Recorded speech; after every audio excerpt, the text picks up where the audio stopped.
and it's a great pleasure to welcome you all for Advanced Tumor Board Insights in Lung and Breast Cancer. We carry the greetings from the cleanest city of India, Indore, and it's a pleasure to welcome and invite Dr. Vikas Asati, sir, consultant medical oncologist from Indore. So once again, very, very warm welcome. And I now give the floor to Dr. Vikas Asati for his welcome and introduction, and then we take it forward. Dr. Vikas, over to you for the insights for today's webinar. Yeah, so good evening, everyone. Thank you, everyone, for joining in well in time. And today we'll be discussing about something about first the lung cancer and followed by breast cancers. So there are around 3 to 4 presentation and 2 important panel discussion. We will start with the lung cancer session. And for the lung cancer session, I would like to invite for the first session Dr. Akash Tiwari. He is an eminent consultant medical oncologist in the city of Indore, and he will be discussing about the lorlatinib and alkyl NSCLC. And over to Dr. Akash. Um, Hi, Vikas sir. Thanks for this opportunity. Thanks Pfizer and Tarun sir and their team for coordinating this with us. So we know that the ALK space in non-small cell lung cancer uh, has been changing very dynamically.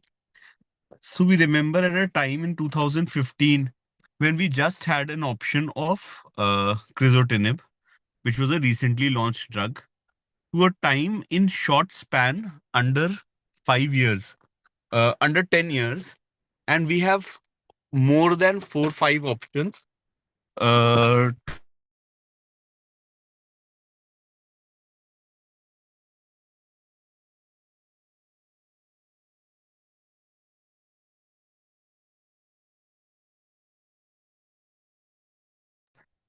is essentially lorlatinib. Could you change the slide, please? And the next slide, please. And the pivotal trial of this drug was the Crown trial. We know that Crown randomized patients in stage 3B, stage 4 non-small cell ALK positive lung cancer and randomized them between lorlatinib 100 mg once a day versus crizotinib 250 mg twice a day. The primary endpoint was PFS, the secondary endpoint being overall response rate, the intracranial response rate, the time to intracranial progression, overall survival, safety, etc. Change the slide, please. So, what happened in this trial was essentially that we enrolled around 149, 147 patients respectively in both the groups. They were mm, predominantly female patients, predominantly as in almost 56% of these patients were females.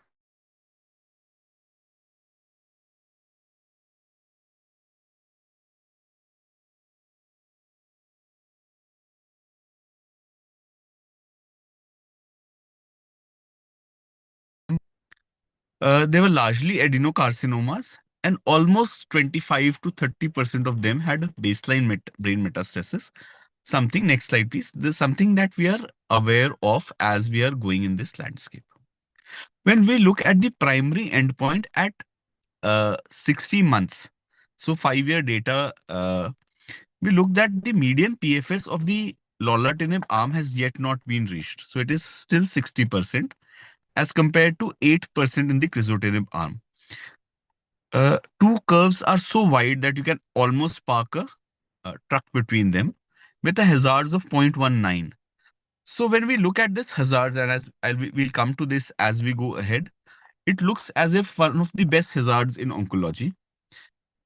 And it is surprising that the subgroup analysis of this trial beats this value too.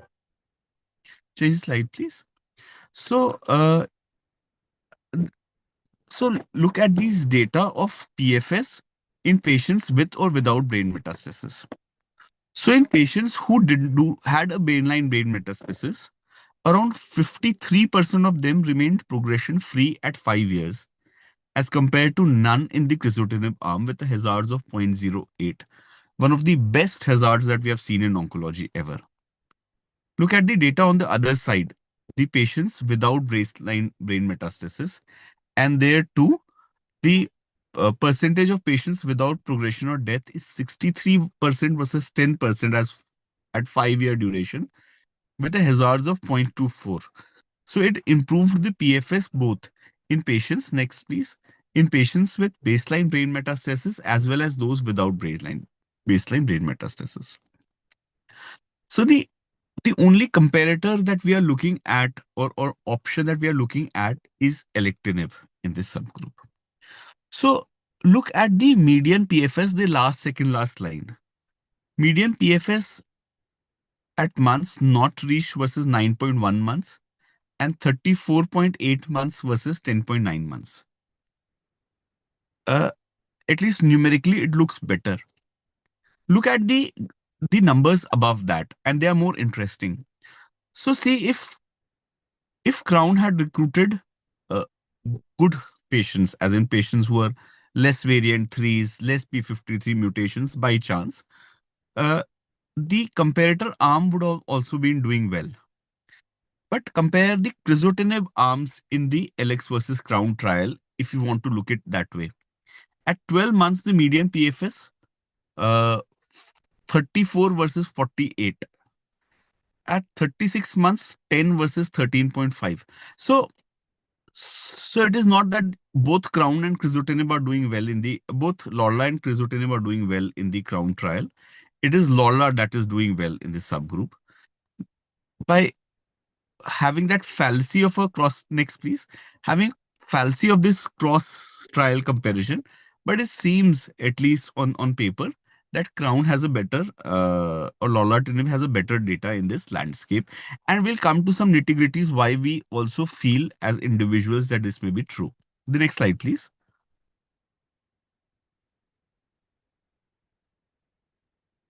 So we we know that almost 50% of these patients, so we have had this data that at baseline, 25% of patients with ALK positive lung cancer will have a brain metastasis.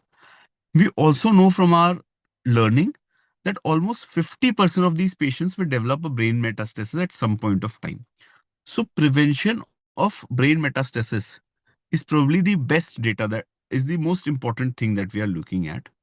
And look at the time to intracranial progression. It is 92% at 60 months versus 21% at 60 months in the crizotinib arm, with a hazards of 0.06, and note this, the best hazards in oncology actually. So after the initial fall uh, of around 8% in the first 36 months, there were no progression at all. I'll underline, repeat, and bolden. No CNS progression that was reported in the lorlatinib arm of ALK positive lung cancer. Change the slide, please. So look at the two subgroups of this intracranial progression. So patients who had brainline metastasis, only 17% of these actually had progressions at 60 months. And then too, after 32 months, no progressions. In those who did not have brain metastasis at baseline, just 4% of these patients developed brain metastasis throughout their course. So, first and a very important property of lorlatinib is this delay of CNS progression and prevention of CNS progression. We feel that is one of the factors that has been contributing to such wonderful results of the drug. Could you change the slide, please? Yeah. So look at the intracranial time to progression data between two trials, and I've already said that we understand that is a cross trial comparison. Look at those in patients without brain metastasis. 99% almost in Crown, 92% in addition to pre-analysis. So we'll come into patients who are 99.9 versus 50% in the LX trial, the last line. And this sums it up. So as I was telling, one reason that we feel that this drug is doing excellent is because it prevents a new brain metastasis, or it does not let progression of CNS disease in patients who had it at baseline. Could you change the slide, please? Yeah.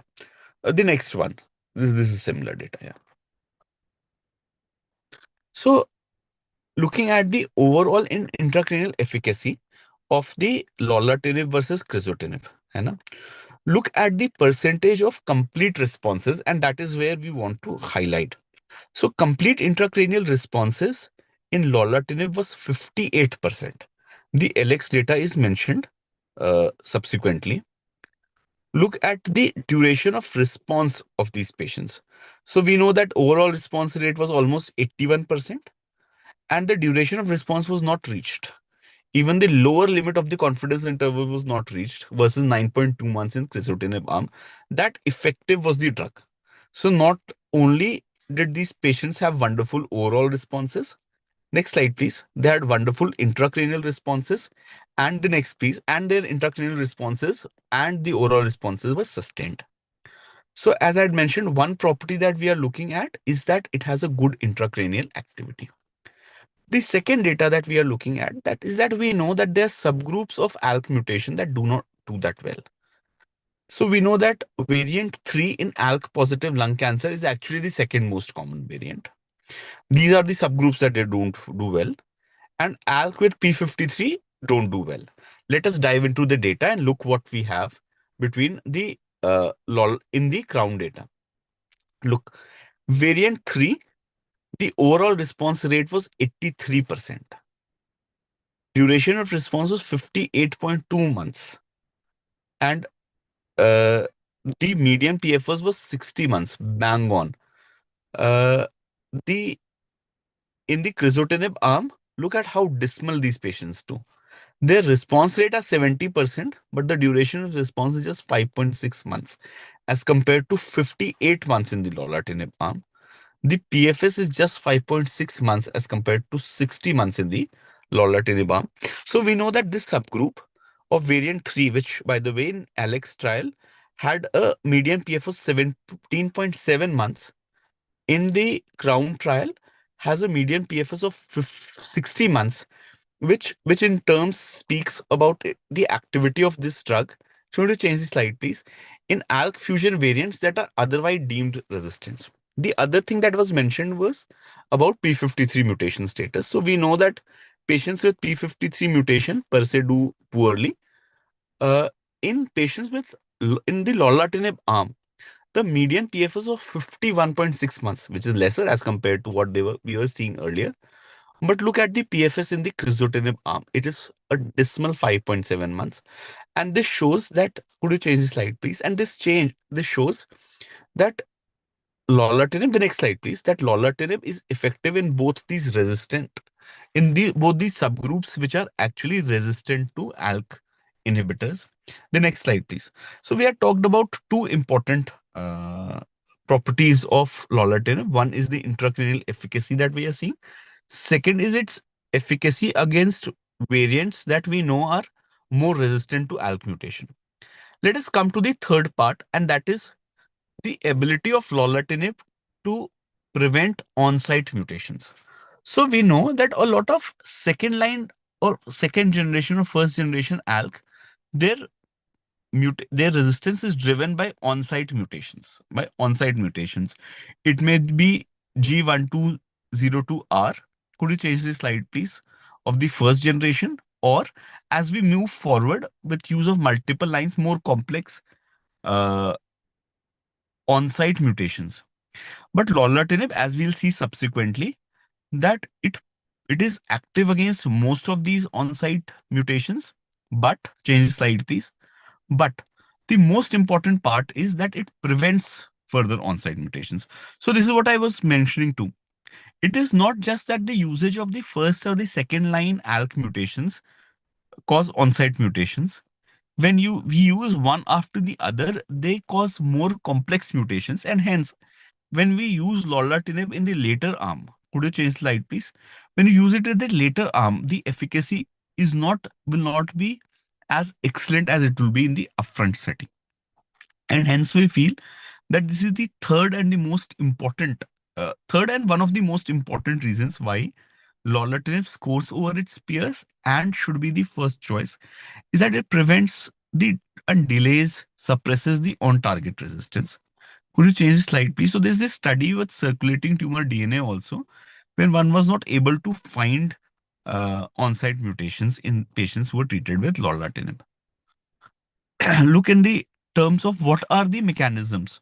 So the mechanisms are usually bypass mechanisms or alteration of the histopathology that are driving lorlatinib resistance. They are rare, hence the progressions in lorlatinib arm are rare. The next slide, please. So when we are looking at a drug that is very safe, it addresses three prime problems with ALK mutated lung cancer, namely CNS activity, the on-site mutations, and the activity against the resistant variants. What we are concerned about is the safety of the drug. Could you change the slide, please? So to sum it up, we know that at 60-month endpoint also, lorlatinib's safety was almost similar. So when we are looking at the safety of a drug, we are looking essentially at what type of toxicity is it causing. The secondary, what is the rate of the grade 3, grade 4 toxicity? What percentage of patient would need discontinuation, temporary dose reductions, and temporary and permanent discontinuations? Be with me, look at these data, and you will get to know why lorlatinib is actually a very safe drug. So when we look at the percentage of patients who are getting grade 3, grade 4 toxicity is almost 77%. It may sometimes be good enough to spook you out. But look at the data that follows subsequently. How many of these patients required a temporary discontinuation? It is 62%, seems pretty high. But how many of them required actually a permanent discontinuation? It is just 11%. That is that of crizotinib arm, which says that whatever grade 3, grade 4 toxicity these patients are having, it is either not too much to stop the drug, or with temporary discontinuations and dose reductions, it is going off. Could you change the slide, please? And this is a recurrent theme that we'll see as we go ahead. Look at this crown trial data. So adverse effects leading to, so look at the grade 3, grade 4 adverse effect first. Lorlatinib is 77% versus 52% alectinib. I told you this number can spook you out. But look at the dose reduction rate. It is 23% versus 20%. But look at the last line. What is the rate of permanent discontinuation due to adverse effects? And is 11% versus 14.5%. Again, stressing to the fact, change the slide, please, that whatever toxicity we are having with lorlatinib, whatever toxicity, is either not very significant to cause discontinuation, or with the temporary discontinuation dose reduction, we are able to manage it. So what are the 3-4 major toxicity that we are looking at? And no, it is not the CNS toxicity in terms of grade 3, grade 4. It is essentially hypertriglyceridemia, hypercholesterolemia, hypertension, weight gain. That is what we are looking at.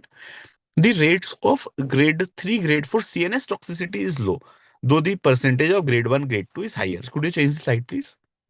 And I stress because when this drug was initially introduced, there was a lot of hype about the CNS toxicity.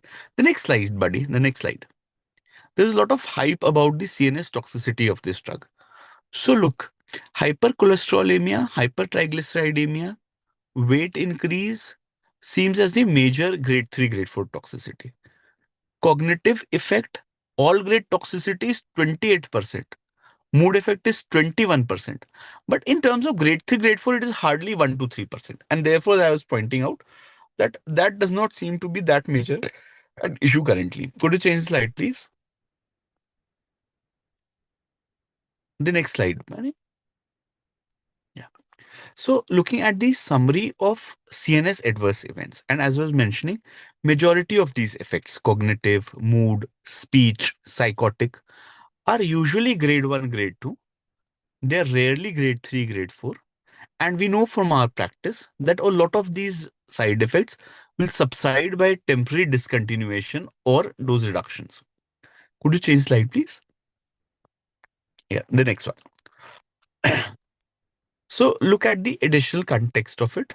all these toxicity, hyperlipidemia, CNS, edema, though the percentage of patients that experience it are higher, the rate of discontinuation is lower, and large number of these patients are actually managed with only uh, temporary discontinuation, and that would remain the common theme as we go along the toxicity management of lorlatinib. The next slide, please. So, in terms of the summary, we'll point out that the safety data is consistent with what we had seen with primary analysis. Four major side effects: hypercholesterolemia, lipidemia, weight gains, a less but a more sexy side effect I could be, that is the CNS toxicity of it.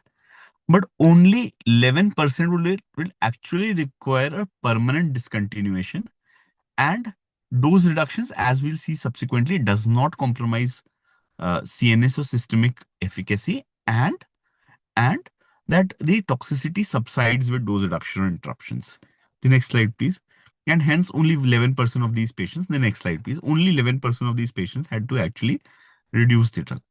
The other thing that one needs to know while handling the drug is that majority, that by the day 15 to 30, a lot of these patients will develop hyperglyceridemias, and this side effect may persist for over 450 days. So this is something that we have to watch for continuously. Mood effects, psychotic effects usually set in by the time the individual enters the second month of the treatment, and they usually last for the first 6 months of the therapy. Psychotic effects only for the first 2 months, subsequently they do develop. Cognitive effects may develop late, and hence one has to be watchful. The next slide, please. We feel that the most important way is to follow these four essential steps. Inform the patients about these toxicities, and you also be prepared to manage them. Monitor these patients on every visit so that things do not go out of hand. Manage it either with drugs, stoppage of the lorlatinib temporary, or dose reductions, and then reassess what has happened to the side effects. Change the slide, please. And as we go through this cycle, uh, as in the trial, most of our patients will be able to go through this journey of lorlatinib. Next slide, please. Will be able to go through this journey of lorlatinib smoothly. That has also been our personal experiences using this drug. The next slide, please. So look at the management of the common toxicities that we are looking at. One is hyperlipidemia. So in patients who have raised lipids up to a 500, we usually add a medicine. If needed, stop or reduce the drug. If it is life-threatening, we stop the drug. Once it comes under control, we either reduce the dose or continue, as in other toxicities. The next slide, please. Uh, it is also essential for us, the next slide, please. It's also essential for us to guide these patients for lifestyle modifications. So sometimes only drugs might not work. Uh, Lifestyle modification plus medicines and then dose adjustments may do things in a better way. And the same cycle goes for weight gain, edema, peripheral neuropathy, and other CNS toxicities also. The next slide, please. So the same way of managing it. So look at the next slide, please. So we were discussing that we know that this drug may have toxicity, but only a small percent of these patients required permanent discontinuation. But almost 62% of them required a temporary discontinuation. 23% required a dose interruption. So this question automatically comes to our minds: is that is this if this contributing to a decreased efficacy of the drug? Could you change the slide, please? So it was compared in terms of the PFS in patients who had used lorlatinib, but there was a dose reduction within first 6 months, and their PFS, there's no impact. So numerically, you may look as a rosier picture. I would not take you there, but essentially we can say that there's no impact on the median PFS in terms of the PFS also. And the next slide, change the slide, please. In the next slide, the intracranial progression data also. The next slide, buddy. So we know that in terms of the intracranial efficacy also, Lorlatinib, even if its dose was reduced, it does not lead to a compromise in efficacy. The next slide, please. So we are coming to the end of the presentation. The next slide, please. I will end it with four, five essentially takeaways. One is that 60% of the patients are alive and progression free while using this drug. 92% of these patients will not have a CNS progression. Speaks volumes about the CNS efficacy of the drug. The next slide, please. The drug is safe in the sense that only 11% of these patients will actually require a temporary permanent discontinuation. Most of them can be managed well with just appropriate therapies, dose interruptions, and dose reductions. And it is very efficacious. These are hazards that were unheard of in oncology. Uh, PFS that has been longest of a molecular targeted therapy that we have seen. Change the slide, please. Uh, even if so, I would just draw the final conclusion. Though this session was sponsored, I would say as a clinician too in my practice, lorlatinib is the first option that our patient get. Only if there's a logistic issue, we move to an option B or C in ALK space. Thank you very much. The final slide. Yeah. So thank you, Dr. Akash. We will move to the next session, and for the next session, we have Dr. Deepak Kopakka. And Dr. Deepak is a consultant medical oncologist from Care Super Specialty Hospital from Hyderabad. And he will be doing a panel discussion on ALK positive NSCLC. And for the panelists, we have Dr. Akash again, Dr. Priyesh, myself, and also Dr. Pranjal and Dr. Raj Patidar can also join. Yep. Over to Hi. Dr. Deepak. Thanks, Vikas. Thank you for giving this opportunity. And to thank everybody who obliged in your time constraints I have. And thank you, Akash. It was a wonderful presentation and you made my job easy. I just have some practical cases and I would like to have your opinion on how you would have treated this patient. And is there a role of any other TKI in practice? That's the point. I think like Akash was saying, rightly saying, we moved towards choosing lorlatinib, and just it was 6 months or 8 months back, we moved choosing lorlatinib after we got an updated survival data, sorry, updated PFS data, and I think yeah, all of us are now moved towards starting this as lorlatinib as our go-to TK in these patients. So yeah, so Dr. Akash, Dr. Priyesh, and Dr. Vikas, Dr. Rajesh, is Dr. Rajesh here? Yeah, yes, he is there. Okay, sure. Okay. So I'll start off with a case. So 34-year-old female, she is our OT nurse at the hospital where I work. So she presented to our pulmonologist with complaints of chest, cough, shortness of breath, neck swelling, loss of appetite, loss of weight for a 2 to 3 month interval. And ultrasound neck was advised in view of the neck swelling, which revealed multiple discrete hypoechoic lymph nodes in bilateral cervical regions with surrounding fat standing and loss of normal fatty hilum, which was query Cox etiology. And there was a thyroid lesion. So following which a CT chest was done to see any to rule out pulmonary Cox. And this was a CT chest image of this patient. Yeah, so this was the lesion the patient had.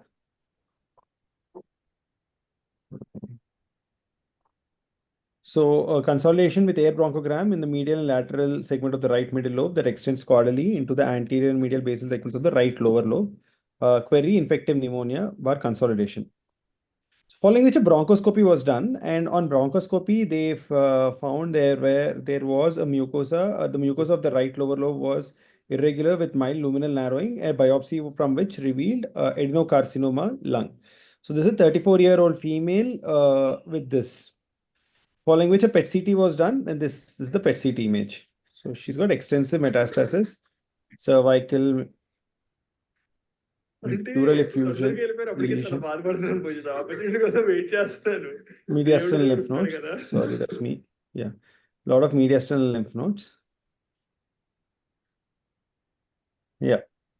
So she's got this extensive metastasis with the intramuscular deposit in the right gluteus muscle, suggestive of metastasis, and one hypermetabolic focus in the intertrochanteric region of the left femur, query marrow metastasis. So stage 4 NSCLC, and the patient was sick at that point of time. So now coming to the panel, what would you do? So you have a patient who's got an extensive disease burden, who's symptomatic with this disease, and it's come out as adenocarcinoma lung. What is your way forward in such patients? So I'll start with Vikas. Yes, so like biopsy we have already done. Yeah. Now we have to check for any actionable mutation. So we have shifted to NGS, although NGS take times. Yeah. But again, so if someone is very symptomatic, we might give some low dose of chemotherapy to buy some time. Otherwise, if patient is not much symptomatic, I usually wait for the NGS report to come. In any takers for IHC was the point I was trying to make. So, IHC, if the patient is sick, symptomatic with neck swelling and the pain in the abdomen and all that. so I Any don't know like how much tissue we have. okay, yeah. So I have tried IHC in one or two patient, then doing NGS is Gets sometimes difficult. not may not be possible. So I do NGS and then sometime I don't know whether it's adenocarcinoma, squamous, a pathologist has given NSCLC. Even in such patient also I first do NGS and retrospectively I do IHC to find out the primary histology because tissue is always an issue. Yeah. Dr. Akash, your take? So Deepak sir, one option could be to do ALK, IHC, EGFR, PCR. But I Yeah. usually, as Vikas has said, I start them with chemo and send an NGS. If it Makes is sense. urgent, I am on the back of the lab team to give the reports a little earlier. Sometimes then we are not able to get tissues for NGS, then patients are not willing for NGS. So it complicates things. So practically we start with chemo and send in NGS. Yeah. But if somebody decides to do only an EGFR by PCR and ALK by IHC for time purposes, he will not be 80%. entirely wrong. Because effectively both these contribute to 80% of all the mutations. 80%. Yeah. He'll not be wrong. Yeah, 80% of the times you're wrong. You're right. So again, this patient happened to be our nurse, OT nurse. So everybody was a little worried, and a pathologist, and we discuss every case on a daily basis. So I told, she's a nurse. Why don't you do an AL just like that? And if it comes positive, we'll get it built. So it was an understanding with a pathologist, and this was the report. So it's come as ALK positive. So this was just an addendum. They've done it and then they had to release it a little later. So I'm just leaking the paper here. So this has come as positive as ALK diffuse positive. This is not the clone approved by the US FDA. It is D5F3, but this is a clone that we have at our hospital. So diffuse strong dot-like cytoplasmic positivity in tumor cells. So Priyesh, Dr. Priyesh, your take. I mean, would this suffice or would you get an NGS even in this group of patients? I think for the time being, this will suffice to Okay. start with the treatment. Patient is already sick, and then we can go send for an NGS. So would you, that's the point. I mean, at any point of time, would you get an NGS before progression or while on the treatment, or would you do a liquid biopsy in these group of patients? What would be your choice? And what are you expecting from an NGS report in these group of patients? Like this, already the ALK is positive, but we can get some other actionable mutations also with NGS. Okay. So Yeah, makes sense. Yeah. So, Vikas and Akash, your take on this, would this suffice or would you get NGS? What is your take on this? So basically, We for would get starting the treatment, this may suffice. But again, if we do NGS, we can come to know what variant Yeah. patient is harboring, and also the associated mutation, something like P53. Yeah. So the additional information can be obtained by NGS. But for that, as far as treatment is concerned, we might not need to prove this by fish or something like NGS. That's it. Perfect. I think point well made. We don't like all three of the panelists were rightly saying we don't really have to do an NGS. But again, you get additional information like the variant status and the TP53. Like Akash, you find this patient. So this was 2024. This is after the ASCO presentation of the crown data. So what would have you done in this patient? Would you started lorlatinib, waited for the NGS, or We would have started lorlatinib. lorlatinib. So I think again, Right. NGS is null. It probably wouldn't really change our options of treatment, at least if you are starting drugs like lorlatinib, which are very potent against the smaller variant threes, or the T53 positive, as Akash clearly told. And yeah, so I just briefly show. So this was done on 30th of May. We started her on lorlatinib. And I think, okay, it's not here, but this, I got this just for the sake of getting it done, probably 2 months down into the treatment. Surprisingly, this patient had so this patient has email for ALK actually. Yeah. So there was one more patient who's got another kind of fusion protein that was KIF5B with ALK. But again, the fusions wouldn't matter.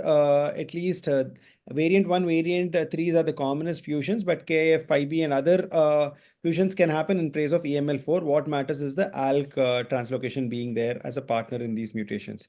So Vikas, what would be your option here? So this patient's got a variant 3, and again, this is the NGS report. What would be your choice of drug had the NGS not been there, and this is the NGS report? Would it change at any point of time? So there are multiple factors that we need to consider, but as we note that the variant 3 has poor prognosis, so at Yeah, least in such type of patients, I will try to use the most effective and most potent drug. yeah. And here definitely I will push the patient for third generation TKI ALK inhibitors. Dr. Priyesh, your take? Sir, will offer this third generation TKI lorlatinib. So, okay, coming back to Vikas, would Yes. you go back using seratinib or alectinib in your? I just want to ask whether the brain mets was there at baseline in this Oh, patient. no brain mets were there in this patient. Though no brain was clean for this patient at baseline. So I think we have a best data for lorlatinib as far as PFS is concerned. The median PFS 5 years has not reached. For the alectinib, it is around 3 years. For seratinib, almost 26 to 28 months. So I think all options are there. But I think third generation TKI and the lorlatinib or alectinib are way to go. But again, the financial constant also, because you told she is a OT nurse. So Yeah. I don't know how much she can afford. That also need to be considered. Yeah. So fine. So that's with the first case. Now, second case, I think Vikas is aware of this case. I recently presented this case at ISMPOCon. But yeah, again, all views are invited, and I want your perspective again. So this is a 38-year-old female and presented with again cough, right-sided chest pain, chest X-ray revealed right lung lower mass, which revealed a 6.3 into 3.7 into 7.7 centimeters large lobulated lesion in the right lung lower lobe, along with multiple pleural nodules, and even along the fissure, there were discrete nodules that were present. CT-guided biopsy revealed adenocarcinoma. PET-CT revealed a similar pleural and mediastinal lymph nodes in this patient. So we done a biopsy. So Priyesh, your take on this? How would you approach this case? Biopsy with Yeah. after So biopsy. biopsies come as this, and this is the report that has come in this patient. So this patient's got an ALK4 EML4 ALK fusion, and yeah. So would this report suffice? Uh, Priyesh, your take on this. So this is an NGS report from a reputed lab. I think all of us with the color combination can identify which lab we are talking about. But would you be happy with this report, or after the data that has been discussed, would you want something else? Would you go back to the molecular biologist at the center and ask them for more information? How would you proceed in this case? If we can get the variant, which variant is, so that will be important in prognostication. Yeah, yeah. So, Yeah, so the last time when this similar case was being discussed, I was talking to Vikas. So most labs tend to not mention that here, but once we go back to the footnotes that they mentioned, they usually tell what type of fusion was seen. Like a 1320 translocation is typically type 1, and 2020 is type 2, and 1820 is type 3. So these are the various translocations. Even if the lab fails to mention, I think we can always go back. They Yes. eventually So, mention that. Dr. Deepak, what I did that after what we discussed in Patna, I think And after that, I taken out all the ALK positive report that my patient had in last 5 years. And Yeah. because there was a footnote and majority of the patient, I was able to make what variant is there. Yeah, exactly. So even if they tend to not mention it, I think we can go back just like our BCR ABLs, Yes. 19210 translocation that we are all well versed to identify. We can go back even to this ALK reports because most of them we can find that variant type based on the fusion partners that are mentioned, as long as it is the EML4 ALK fusion that is happening. So that was the point I was trying to bring forth. So this was a report, and the patient was again coming back to Dr. Priyesh rightly mentioned. ALK variants, do they matter? Akash, I think, has very clearly presented this data. Rajesh, your take on this? Would you go back seeing ALK variants in all your patients, or would you be initiating a lorlatinib Akash in most of your patients, and that wouldn't really matter? Rajesh, your take? Yeah. I would like to see the variant, and if we are doing NGS, so it is. I think they are doing with no additional cost Yeah, to prognosticate. yeah, yeah, And one more thing I want to add that Dr. Vikas has said that since it is a staff nurse, yeah. she might not tolerate bear the lorlatinib. No, no, But she had insurance. Our yeah, hospital no, can. so we have to ask her husband's profession also. He might be millionaire, no? Yeah. So we have Right. to. I think the hospital where we work, yeah, all the staff have health insurance, and the drug is being procured by the hospital for the nurse. So yeah, that was not an issue at any point of time for this patient. Yeah. So now coming to a very practical question, Vikas, Rajesh, and Akash, how common is ALK in your practice of all the adenocarcinoma that you see at your centers? What is the incidence of ALK mutation that you see at your place? So, so around 4-5%. Around Okay. 4-5%. That much. No, not great. Not a very big number. Huh?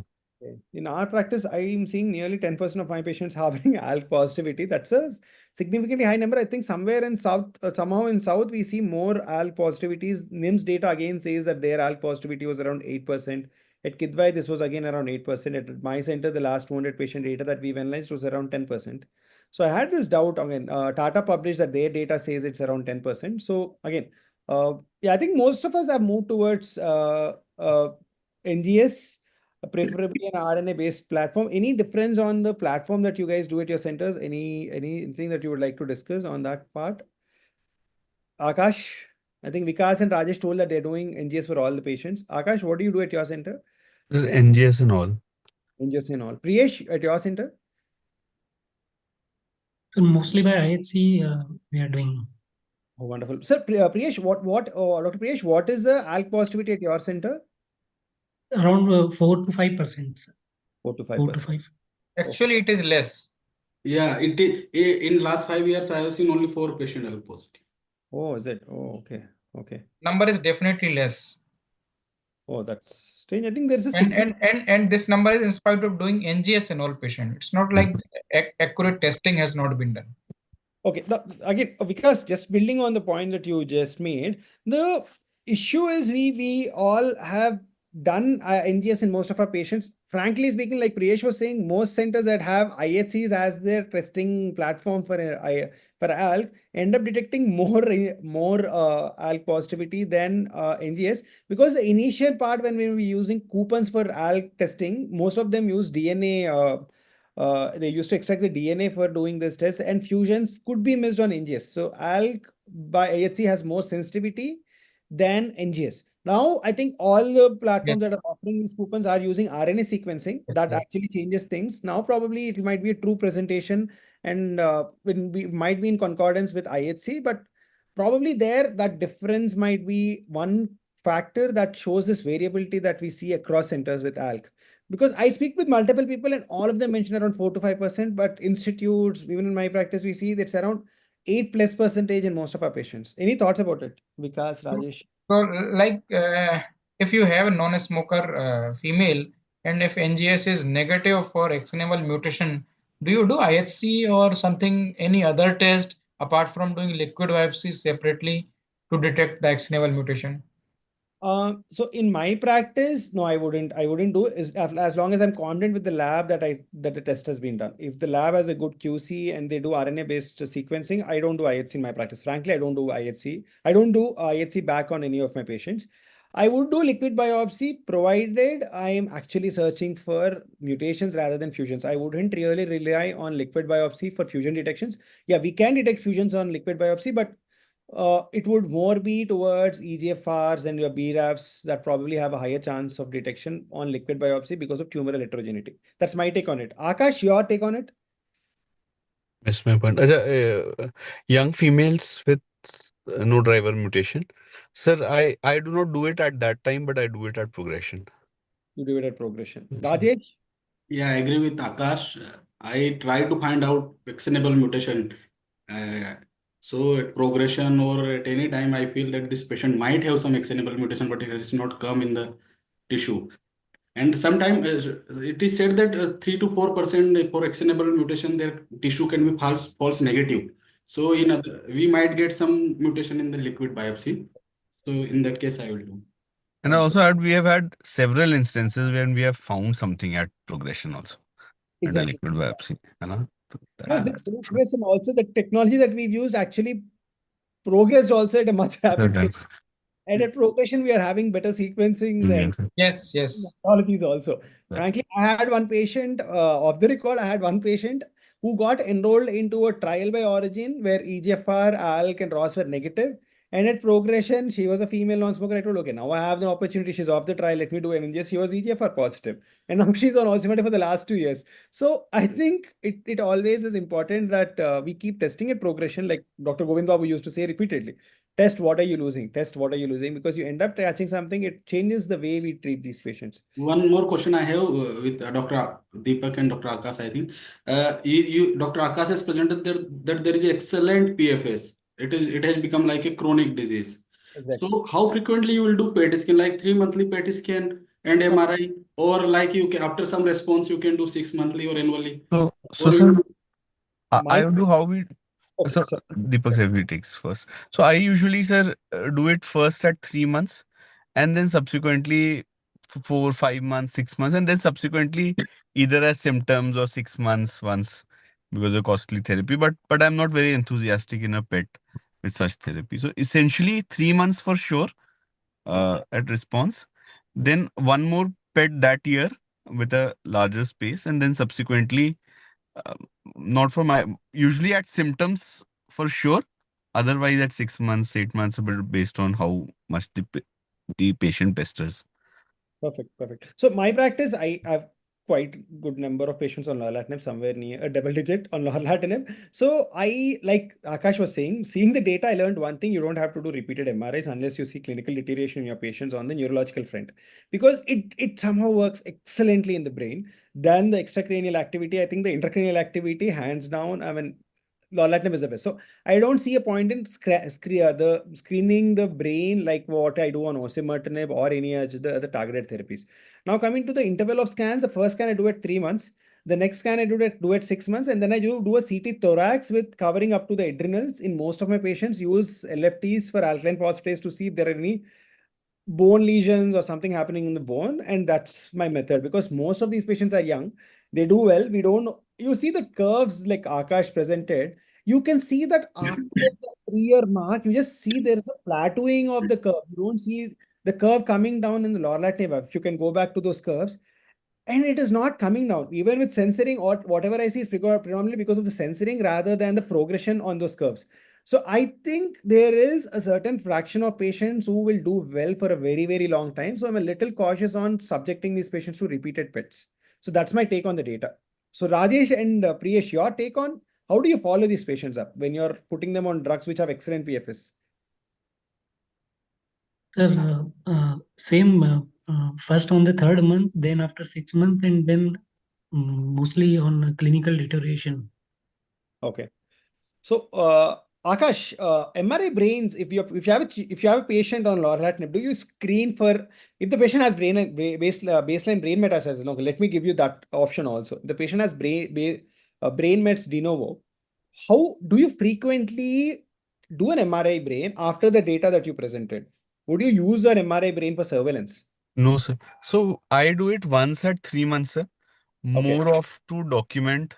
The rest, yeah. Patients love that response, but Yeah. that's it. Yeah. Then I don't do it. You don't do it, right? Yeah, even I feel it. There's no point doing it. So, Vikas and Rajesh, your take on it. You've seen the data, you've seen the curves. What's your data? What's your take on this? Would you do brain imaging if a patient, ALK, we know around 40% of the So if it you like Dr. Akash is present, I have 3 4 patients as I have told you. So my opinion might not matters much, but what I learned from what you have presented that 25% of the patient progresses in the brain. So if you are doing CT scan or PET scan, then why not MRI if you want to look for progression? If No, no, you I are agree with if that. you are chasing the progression, then we should at least in ALK positive tumor, if we are chasing the progression, then we should do MRI brain also. Like Tamojit, yeah, sorry, I didn't see Tamojit. I just opened my screen to see who are attending. Tamojit, sorry, we lost. you should say Sir Tamojit, man, you should not answer. Sorry, Tamojit, I didn't know you were there, but sorry, missed your inputs on this. So your take on it, Tamojit. You saw you saw the curves. You're a statistical go-to person in the batch. So what is your take on this? The KM curves.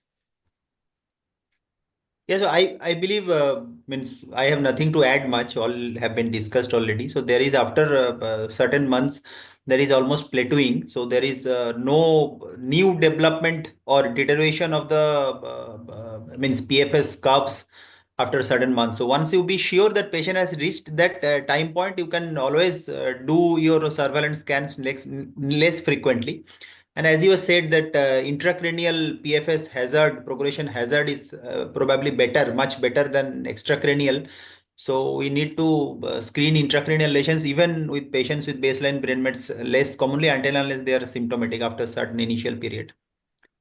Yeah, perfect. I think did I stop sharing my screen? No, it's there. Okay, So sorry. I think the important point is up to that time point, what Dr. Tamoji uh, showed that for the initial time, we need to be very careful because all 100% patients are not responding.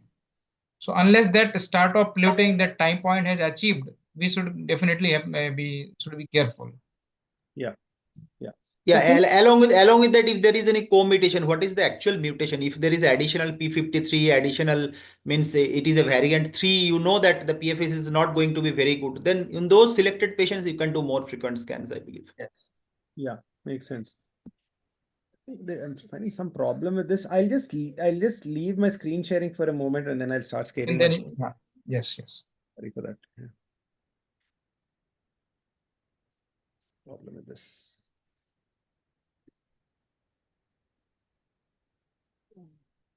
So finding some issue with this. Can someone Exit the screen share? share options for me? I'm finding it difficult for some. Vishal, can you just share something else? And yeah, You stop screen scanning for the meantime. yeah. Yeah. Now Deepak, you can reshare. Thank you. Thank you for this. Yeah. So sorry. Yeah. So how would you manage this patient? Coming back, I'll just give a brief heads up. So this is a 36-year-old female with EGFR. We don't know, sorry, ALK positivity without brain metastasis to begin with. We don't know what variant she is in. Your go-to drug, I think we'll go back to lorlatinib, but this was 3 years back. So we started this patient on seratinib. That was my go-to drug in patients who were not affordable at that point of time. So she did well. 3 months later, we did a scan and she did well. There was a significant response. There were 2 pleural base nodules that were left and the rest was good. So Akash, what would you do anything here or just sit back, relax, continue the therapy? She's tolerating it well. So we'll continue it with the therapy. Wonderful. Any other takers other than Vikas? Because Vikas knows the natural course of this patient. Anybody else would differ here, or would you just continue observe? I mean, yeah. So okay, I think makes sense that we would seeing this response, seeing the shrinkage, we would wait and continue treatment in this patient. But unfortunately, 3 months later, the patient had increased cough, worsening of right side chest pain, for which we did a repeat PET CT, and these were the lesions that were there at that point of time, and then they started to progress. So what next? Priyesh, your take, what next in this patient? So we will rebiopsy and again look for the actionable mutations or do the NGS. What would you be looking out for in these group of patients? Anything specific or on target mutations or off target mutations? Anything specific that you're trying to evaluate in these group of patients? Mm,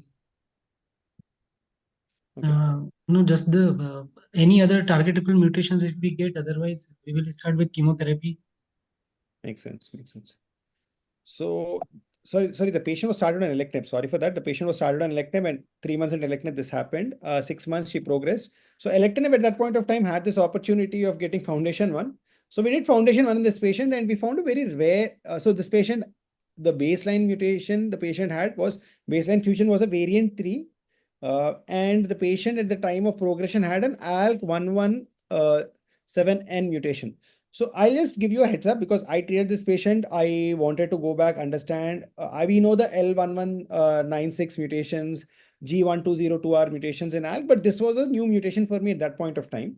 So just like what we do in CML patients, we are having this kinds of charts now coming up even for ALK positive patients. So based on the kind of mutation, we have a differential response to ALK TKIs. So whenever you find these kinds of mutations, most Indian labs fail to give these kinds of mutations, and I'll discuss a briefly about why this happens in our practice.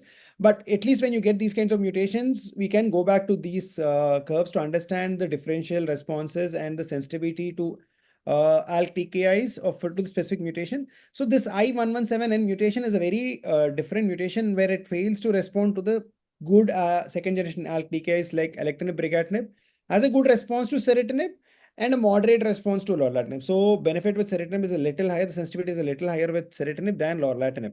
But again, this is not, we don't have data as robust as we see with CML, but so this is what the data reveals. Again, when you see the G1202R, lorlatinib is a drug that we say works very well, but most other ALK TKIs are resistant to this mutation. So most of this data we tend to get from this kinds of curves. So the patient was, so what would Dr. you do? Deepak, I have a question. Yeah. Like all these mutations are resistant mutation, or these can be present on day one also, like all these mutations. These mutations tend to occur on the tyrosine kinase domain of ALK. So once someone has started on treatment, then only these will be acquired. Yeah, these will be the mechanism of resistance to ALK domain. So wherever the ALK tyrosine kinase would go and bind, these mutations would cause steric hindrance or would decrease the affinity of the tyrosine kinase moiety, tyrosine kinase inhibitors to go and sit at the tyrosine kinase moiety.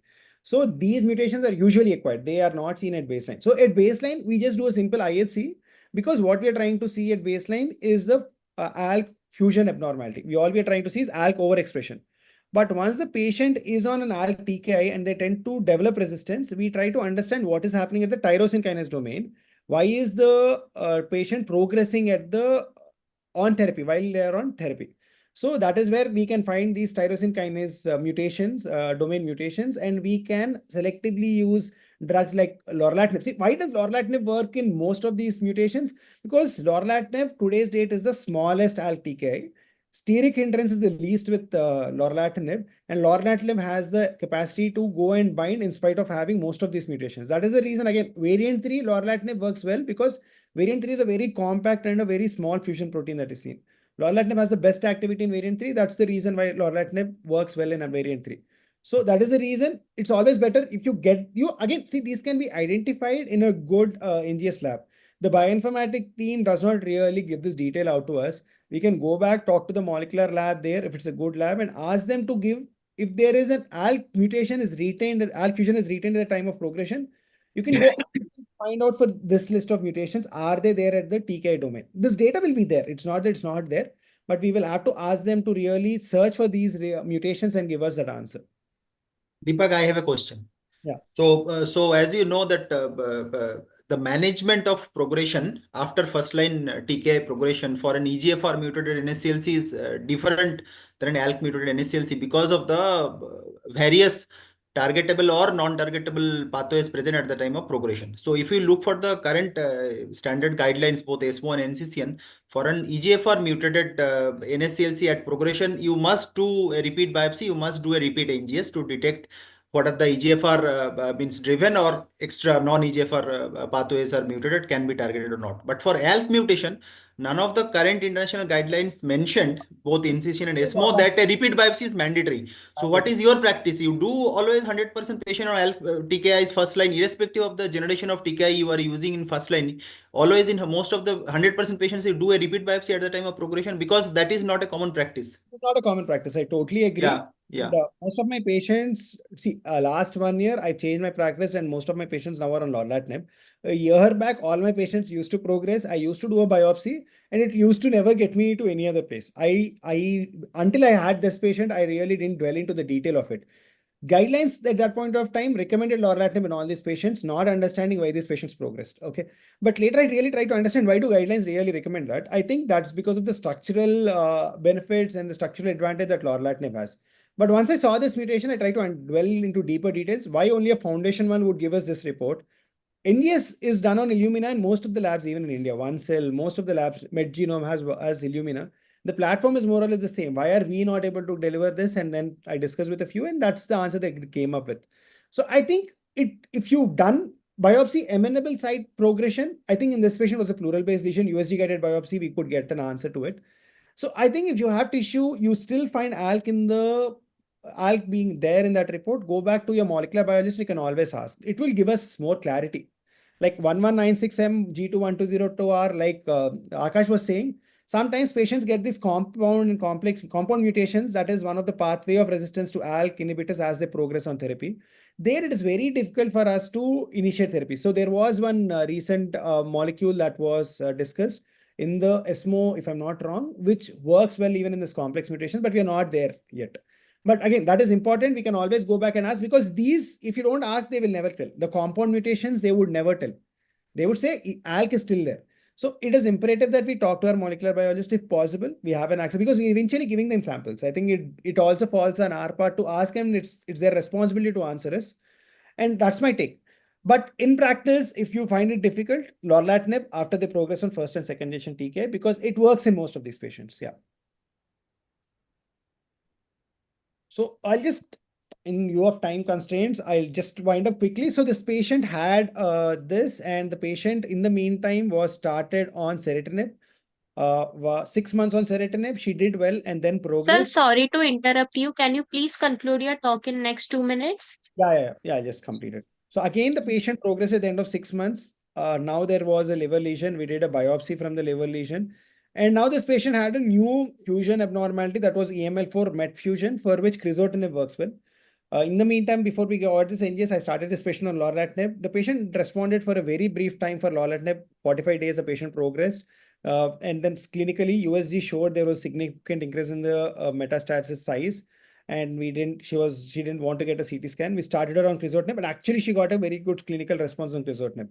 See, this is one of a case. I wouldn't recommend, every case would eventually fall into this. But unless we search for these mutations, I don't think we will get those answers, and we cannot really improve the outcomes for our patients. So that's my take. And that's the reason I had this case presented today. Thank you, Vikas. So Akash and Priyesh, any other inputs that you would like to give in this case? Nothing significant, sir. Yeah. So thank you, Priyesh.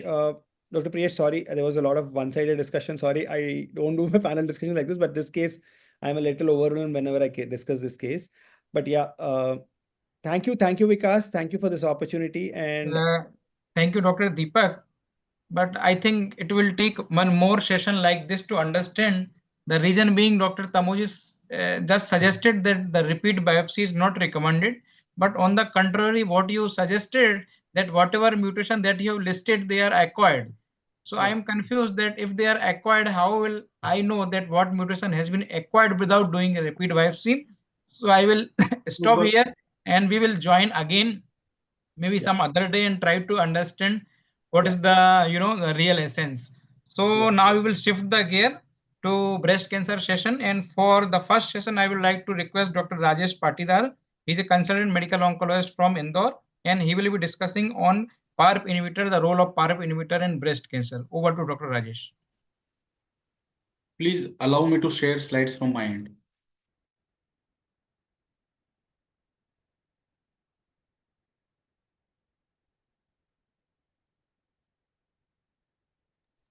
So you can share the slides from your side, sir. Yeah.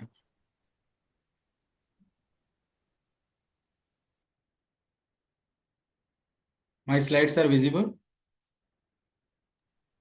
Absolutely. Slides are visible and you're absolutely audible. Over to you, sir. Yeah. Great. So thank you, Dr. Vikas, for arranging this small meeting and for giving this opportunity. Topic assigned to me was PARP inhibitors in breast cancers. And as we know that PARP inhibitors are approved in many cancers now, starting from first ovarian cancer, then breast, then pancreatic cancer and prostate cancers. They have unique mechanism of actions. They inhibits the PARP enzyme, and first understand what PARP do. PARP repairs the base excision and it repairs the single stranded break. So where if you use PARP inhibitors, this single stranded break eventually goes to double stranded break because we are inhibiting the PARP. Then these cancer cells who are deficit in homologous recombination or they are deficit in BRCA1 and BRCA2, these all genes are responsible to repair the double strand. So once we use PARP inhibitors, the single stranded break will lead to double strand break, and this double stranded breaks will not be repaired in the cancer cell, and this cancer cell will die. But normal cells have homologous recombination repair mechanism intact, and their DNA will be repaired, and they will not die. So this PARP inhibition is like targeting cancer's Achilles heel, and PARP inhibitors exploit synthetic lethality to target this breakage. If we see the history of PARP inhibitors, these agents were first investigated in combination with chemotherapy and radiation therapy, and later they were abandoned due to the unfavorable toxic effects. In 2014, olaparib as a PARP inhibitor was approved in advanced ovarian cancer in a post multiple lines of settings. Then olaparib became the first drug available specifically for hereditary form of ovarian cancers.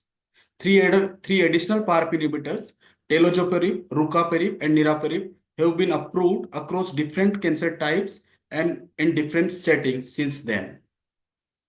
If we look for the PARP inhibition in breast cancer, we have to look for the disease biology, and we know that around 10 to 15% of the breast cancers are hereditary cancers, and around 10% of the breast cancer harbors this BRCA1 and BRCA2 mutations. And those patients who harbor these BRCA1 and BRCA2 mutations are usually triple negative. Around 70% patients are triple negative in BRCA1. In BRCA2, they are hormone receptor positive, but BRCA1 are mostly they are triple negative. They have a strong family history of breast and ovarian cancer. Their presentation is at younger age, and in certain race, these cases are more common like SKNG Jewish ancestry. As I have discussed that in BRCA1 variant, 70 to 80% are TNBC, and in germline BRCA2, they present like a general population, and general population we see most of the patients are like hormone receptor positive. So PARP inhibitors are approved in both metastatic and adjuvant setting in a breast cancer. In a metastatic setting, two drugs are approved, olaparib and talazoparib, and in adjuvant setting, only one PARP inhibitor is approved, that is olaparib. So the first drug which was approved in metastatic breast cancer was olaparib. It was approved based on Olympiad study. And here the inclusion criteria was HER2 negative metastatic breast cancer with germline BRCA1 or BRCA2 mutation. In one arm, they give olaparib, and in another arm, they give chemotherapy with physician's choice that those were capecitabine, eribulin, or vinorelbine. The primary endpoint of the study was overall survival, and other primary endpoint was progression-free survival, and secondary endpoint was overall survival. Now, if you see the result, the median progression-free survival was 7.8 months in olaparib group, and it was 3.8 months in the standard therapy group. there was no significant difference of OS in early data analysis. If we look for the BRCA mutation type, 60%, around 55 to 60% were BRCA1 mutation, and 40% around patients were BRCA2 mutation. 50% patients were hormone receptor positive, and another 50% were triple negative breast cancers. Now, if we see the response in a subgroup, the response was more in patients who were having triple negativity compared to the hormone receptor positivity. And similarly, BRCA1 had better response than BRCA2 because they have more triple negative breast cancer. If you see the PFS, it was better for triple negative patients, and the curves were separated from the beginning, and it was not so in hormone receptor positive tumor. So to conclude, Olympiad trial, olaparib monotherapy doubled the objective response, and median PFS was 2.8 months longer in patients with germline BRCA1 and BRCA2 mutation. And the common side effects, we know that it is mainly anemia and nausea and vomiting, which we see in our practice also. Then the follow-up data, which was data was analyzed every 6 months, and then the latest data what they have published is that in first line metastatic breast cancer, median overall survival was also longer for olaparib than treatment with physician's choice. That was 22.6 months versus 14.7 months, and 3-year survival was 40.8% versus 12.8%, favoring the olaparib. And other also concluded that since we are using it in second line or third line, but the survival benefit what they have seen was in the earlier line, in the first line of metastatic breast cancer. Another drug which is approved in metastatic breast cancer is talazoparib, and here patients with HER2 negative patients with germline BRCA and B1 or BRCA2 mutation patients were taken. In one arm they gave talazoparib 1 mg, and treatment was given 21 days cycle and continued till disease progression. And in another arm, the physician's treatment of choice was given like capecitabine, eribulin, gemcitabine, or vinorelbine. And here also the primary endpoint was PFS, and secondary endpoints were oral response rate and oral survival. If we see the result, the interim median hazard ratio for death was 0.76, which was statistically significant. And the objective response rate was higher in talazoparib group than the standard therapy group. There was significant improvement in the health-related quality of life, and delay in time of deterioration was observed in talazoparib group. To my surprise, here the benefit was more in hormone receptor positive tumor compared to triple negative breast cancer, in contrast to olaparib, where the benefit was more in triple negative compared to the hormone receptor positive tumor. Various other PARP inhibitors have also been evaluated in a metastatic setting. In Brocade 3 trial, which was a phase 3 trial, here veliparib was given with pegcilcarbo, and what they find out that median PFS was 14.5 months versus 12.6 months. In olaparib expanded study, here they have not taken only germline BRCA1 or BRCA2 variant, but other HRD gene like PLB and other gene they have included in the study. And what they find out that there was in cohort 1, the overall response rate was 33%, and in PLB2 group, the response rate was 82%. So there was confirmed response only in germline PLB2 and somatic BRCA1 and BRCA2 mutations, not in the other HRD mutations. So in germline PLB2 and somatic BRCA1 and BRCA2, this drug has shown some benefit. It was a phase 2 trial, but. And another trial, talazoparib in a beyond BRCA, that is again in HRD patients, it was tested, and it was again a phase 2 trial. And what they find out that oral response rate was 31% and clinical benefit rate was 54%. Niraparib along with pembrolizumab has been studied with germline BRCA1 and BRCA2 mutations. In Mediola trial, olaparib with durvalumab was studied. It was a phase 1 phase 2 trial with oral response rate of 63%. In Violet trial, which is a phase 2 trial, olaparib with selarsetic and olaparib with advosertib has been studied. Here the median PFS was 5.3 versus 3.6 month, and olaparib with advosertib arm was closed early for the safety. So we have discussed the role of PARP inhibitor in a metastatic setting. Two drugs have been approved, like that is olaparib and talazoparib, and various other drugs have been studied in a metastatic setting. Among them, olaparib has given some benefit in patients who are not having germline BRCA but somatic BRCA and germline pelvic 2 mutations.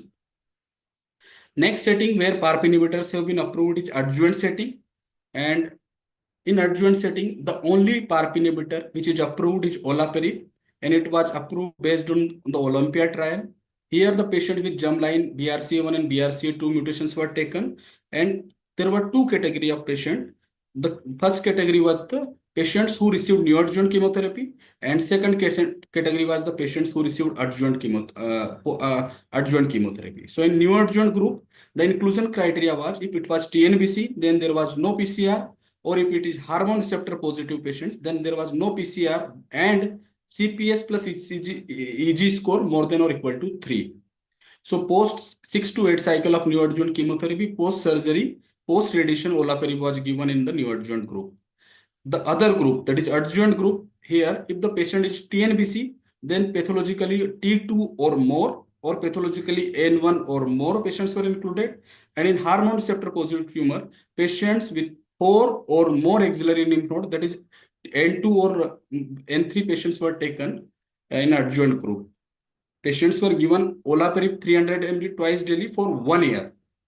And in placebo arm, placebo was given twice daily for 1 year. The primary endpoint here was invasive disease-free survival, and secondary endpoints were distant disease-free survival, overall survival, and BRCA1 or 2 associated cancers. If you see the characteristics of the subgroup, 18% of the patients were hormone receptor positive, and most of the patients, 80%, were triple negative breast cancers. Premenopausal patients were 62%. This is again because these patients are having germline BRCA1 and 2 mutations. So these cancers come early in the life. So premenopausal patients were 60% and postmenopausal patients were 40%. They were near around same in the both the group. If you see the chemotherapy chemotherapy regime, adjuvant chemotherapy was given in 50 and neoadjuvant chemotherapy was given again in the 50% of the patient. And most of the patient, 94 to 95% of the patients received anthracycline and taxane based regimen, and 26% of the patients received carboplatin also post anthracycline or post EC or peglycarbo, what we practice in some patients today. So platinum based therapy was given at around 26% of the patient in this trial. Now, if we see the result, the invasive disease-free survival benefit with olaparib was maintained with 1 year additional follow-up, and 4-year invasive disease-free survival was 82.7 versus 75.4%, which was statistically significant. If you look for the 4-year distant disease-free survival, it was 87.5 versus 80.4%. And if you look for the overall survival, at 4 years, the overall survival was 89.8% versus 86.4% with hazard ratio of 0.64. So safety profile, this we have discussed in the metastatic setting also, but this drug we are giving in adjuvant setting, so longer toxicity if patient are more important, not the acute toxicity. So if our breast cancer patient, if we use olaparib and by any chance he develops MDS or AML or pneumonitis, then that will be the bigger concern than the metastatic TNBC. So here MDS and AML was seen in a 0.2% of the patient, and pneumonitis was seen in 1% of the patient, and new primary malignancy was seen in 2.3% in the olaparib arm and in 4% in the placebo arm. So MDS and AML were comparable in both olaparib and placebo. Pneumonitis was higher in the placebo, and newer primary malignancy were also higher in placebo. So there were no new safety signal, and there were no adverse events which could be life-threatening for this curable cancer. So for conclusion, adjuvant olaparib versus placebo significantly improved overall survival in Olympia trial. It has improved invasive disease-free survival and overall survival patient, and there were no new safety signal when we use this drug in adjuvant setting. PARP inhibitors have also been studied in neoadjuvant setting, and the drug which has been studied is veliparib, which was studied in a brightness trial. Here, they in patients with the germline BRCA1 and BRCA2 mutation patient, they gave veliparib with peglicarbo. In another arm, they gave peglicarbo and veliparib as a placebo. And the third arm, they gave pegli and carboplatin was given as a placebo, and veliparib was also given as a placebo. And after segment 1 therapy, they gave segment 2 with doxorubicin and cyclophosphamide and followed that surgery. The primary endpoint were PCR rate and secondary endpoints were EFS and overall survival. So to see the data, it was surprising that carboplatin improved event-free survival, but veliparib does not add any benefit. And the PCR rates were 57% and 50% in the veliparib carbo and pegli versus pegli carbo arm.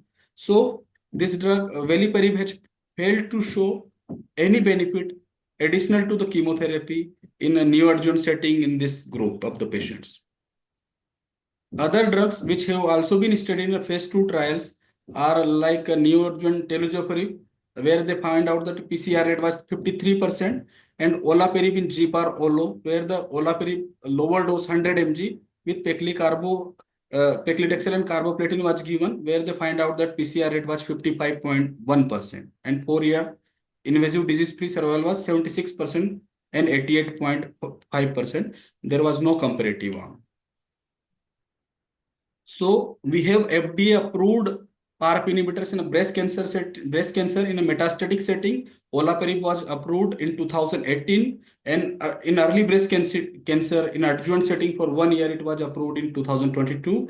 And tenofovir in advanced breast cancer, metastatic breast cancer, it was approved again in 2018. The most important problem with the PARP inhibitors is their side effects. Many a times the patients are not able to tolerate, and in patients who harbor germline BRCA1 and 2 mutation and ovarian cancer especially, we get frustrated if patient does not tolerate these drugs, because we know that a 5-year PFS and OS is excellent. The median survival is 5 years or 6 years in the metastatic ovarian cancer, in advanced ovarian cancer who harbor germline BRCA1 and BRCA2 mutation. And if patient cannot tolerate this drug, it will be frustrating for doctors also, because they can see that what this drug could do magic, but this benefit patient cannot take.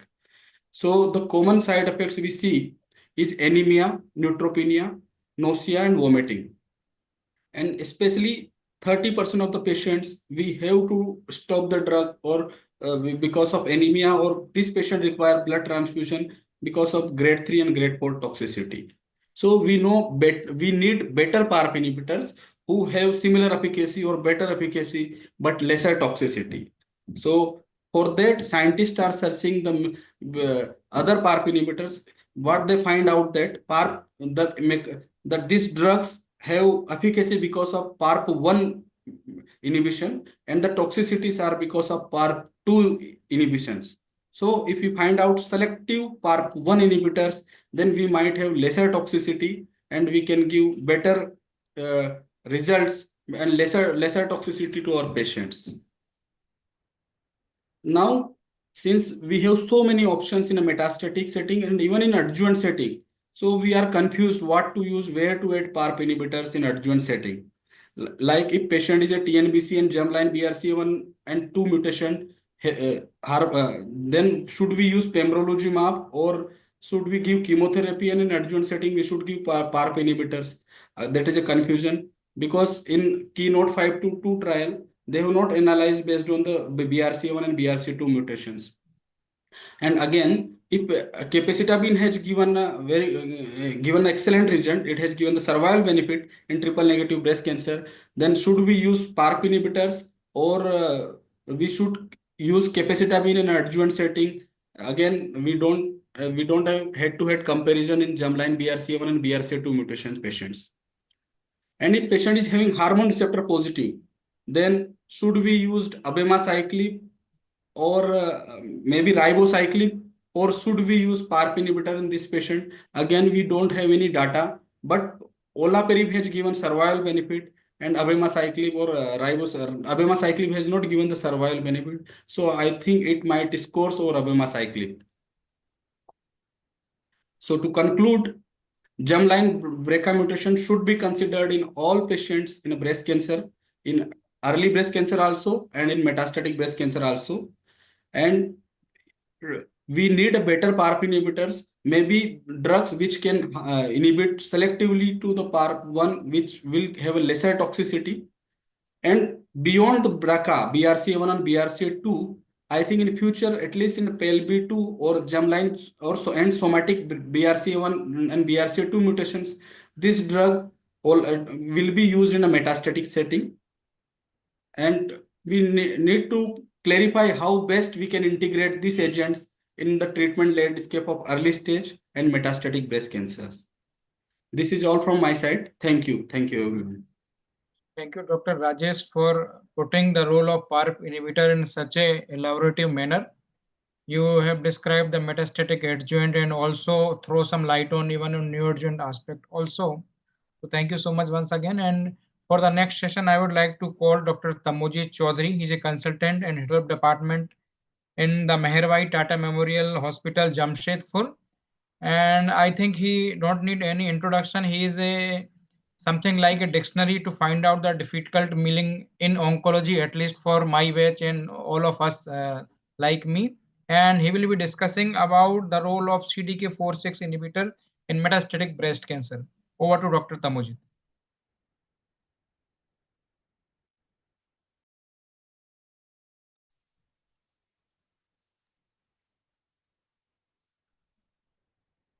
Tamojit, you need to unmute yourself.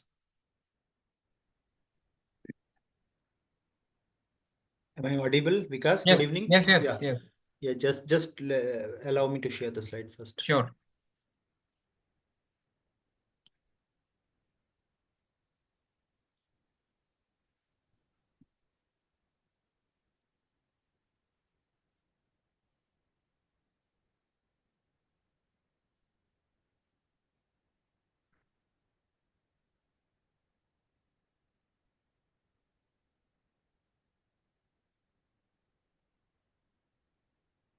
Hope slides are visible. Yes, yes. It's in the slide share mode or not? No. Just a minute. I'll do it. Yeah. Now we are perfect. Thank you. So good evening, and thanks to Vikas, Rajesh, and Akash for this opportunity, and thanks to Vikas for this kind introduction. So basically, for next 20 minutes, I'll discuss the role of CTK cyclin-dependent kinase 4 and 6 inhibitors in HR positive, HER2 negative, basically predominantly luminal disease, which are HR negative, HER2 negative, in clinical trials as well as real world. So this is basically a sponsored session. Slides are provided by the given sponsor. Thanks for that. And so the discussion is not going to be which is the typical CDK4/6 inhibitor discussion, like what trials have given a significant OS benefit, what are the side effect profile, or how to manage those. This is predominantly focusing on the palbociclib and the definite question which are we'll try to dig out from the design of the trials as well as the difference in the different CDK4/6 inhibitor, that why there is no significant, at least statistically significant OS benefit in palbociclib trials, but which is not true for ribociclib and which is not true for at least for the half of the abemaciclib trials. So these are my disclaimers, and I believe slides are moving, Vikash. Yes, Yes, sir. Yes. Thank you. Thank you. So this is basically a very important slide published in a JSU paper in 2020. This is a forest plot of all the PFS and OS of the different at least three available CDK4/6 inhibitors in our country. The palbociclib, ribociclib, and abemaciclib trials are very well known. We are not going into the details. So the take home from this slide is, if you focus on the hazard ratio of the PFS of the at least the first line PFS trials, which is Paloma 2, which is Mona Lisa 2, and which is Monarch 3. Then the hazard ratio actually roams around 0.55. So that means very much similar, and the forest plot is also showing the same. But if you focus on the OS, overall survival, then at least for Paloma trials, it's not significant. The confidence interval is touching the line of no effect, line of unity. But it is not true for the Mona Lisa trials. All the Mona Lisa 2, 3, and 7 significant hazard ratio for overall survival. Monarch 2 is basically again a second line data, 50% first line, 50% second line with a full western backbone. It's also suggested significant hazard ratio, but that's not true for Paloma 1 and Paloma 3. As I have discussed that this slide prepared and presented and published in 2020, that time Paloma 2 OS data was not available. But later we know that as per the ASCO 2022 presentation, that Paloma 2 also did not showed any significant OS benefit. The hazard ratio is more than 0.9, which is not statistically significant. So why it is not significant? Why it is not hazard ratio is not statistically significant for overall survival? The mature OS data for palbociclib trials. So at least theoretically, if someone asks you that what can be the potential regions, theoretically there can be broad three categories. Number one, the palbociclib is altogether a different drug. That means pharmacologically it is an inferior drug than Ribo or Abima. So we are going to discuss whether it is true or not in the subsequent slides. The next thing can be there can be some difference in the inclusion criteria of the trials. That means different patient population enrolled in the trials. And the third thing can be there is some different in the statistical calculation or the predefined statistical level of significance of the Paloma trials, which is not true for Ribo or the abemaciclib trials. So what is true or what is not, we are going to discuss in subsequent slides. So regarding whether pharmacologically the palbociclib is a different drug or not, we know that what is the median inhibitory concentration, that means IC50 of this drug for blocking CDK4. So CDK4, 6, and 9, as we all know that these three enzymes are essential part of the cell cycle progression for an ER positive breast cancer cell line, which is estrogen receptor positive breast cancer cell line. The predominant oncologic driver is the CDK4 cyclin D1. So that means the drug which is having the lowest IC50 and the highest selectivity for CDK4 inhibition will be the most beneficial. And if you focus on this spider plot, then it is quite conspicuous that Ribo is probably the best drug in this respect, at least pharmacologically. It has the lowest IC50 and it has the highest selectivity for CDK4. So as you all know that CDK6 and CDK9 inhibition are predominantly taken as an off-target inhibition for CDK4/6 inhibitor. CDK6 inhibition predominantly causes myelosuppression, neutropenia, and leukopenia. CDK9 inhibition predominantly causes GI toxicity, and that again clarifies the high degree of neutropenia for palbociclib and high degree of GI toxicity for abemaciclib, because off-target inhibition are higher for these two drugs. So now we are going to discuss the mature OS data, which is the 90 months or almost 8-year follow-up OS data for Paloma 2, which initially presented in ASCO 2022 and then later published in JSHO this year, January this year. So I'm not going to the details. These you all know that initial publication of Paloma 1, which is basically a phase 2 data of first line palbociclib plus letrozole versus comparator arm was letrozole, and it showed a significant PFS benefit favoring palbociclib that lead the path for an FDA approval of palbociclib for this indication, and then later design and publication in NEJM 2016 paper of Paloma 2, which suggested that the primary endpoint, which was the median PFS1, was significantly better at almost 25 months versus 14 months with an hazard ratio of 0.58 favoring Palbo, and Palbo got approval. But at the time of primary analysis, the OS was immature, and further OS analysis was done in the mature analysis at the 90 months of median follow-up. So I'm not going to the details. It's basically 2:1 randomization between Palbo plus letrozole versus letrozole. We all know this. So one point to be taken that when we focus on the eligibility criteria, we all know that postmenopausal women predominantly who are ER positive, HER2 negative, advanced metastatic disease, good performance score, these are to be enrolled. But one line is very significant that mentioned that no prior treatment for advanced disease. So that means we are going to discuss in subsequent slides also that not all patients are having actually de novo metastatic disease. If you focus on the patient discrimination or patient demographic distribution, only 36% of the population are actually de novo metastatic. 56% of the patient received some sort of previous endocrine therapy, predominantly in the adjuvant or neoadjuvant setting. So these are not all fully endocrine naive patients. That is the take home from this slide. And so this you all know that the primary endpoint, which was the median PFS1, is significantly better with an hazard of 0.58. Longer follow-up again at 90 months suggested that PFS1 is again improved. Hazard ratio is improved to 0.56.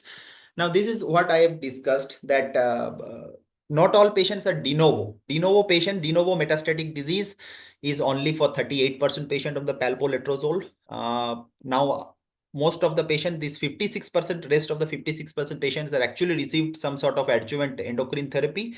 And out of that, predominantly 40% patients having an endocrine sensitive disease, because if we focus on the what is the definition, the ESMO ABC definition by Fatima Cardosa group about the primary endocrine resistance and secondary endocrine resistance, that any disease recurrence happens more than 1 year after completion of adjuvant endocrine therapy is to be termed as endocrine sensitive.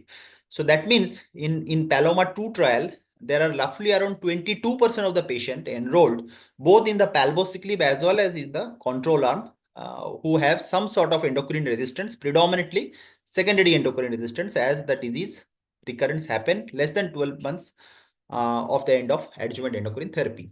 So that is again very important. And so take home is not all patients are de novo metastatic. Only 38% are de novo metastatic, 56% are exposed to priority, and 22% having some sort of endocrine resistance.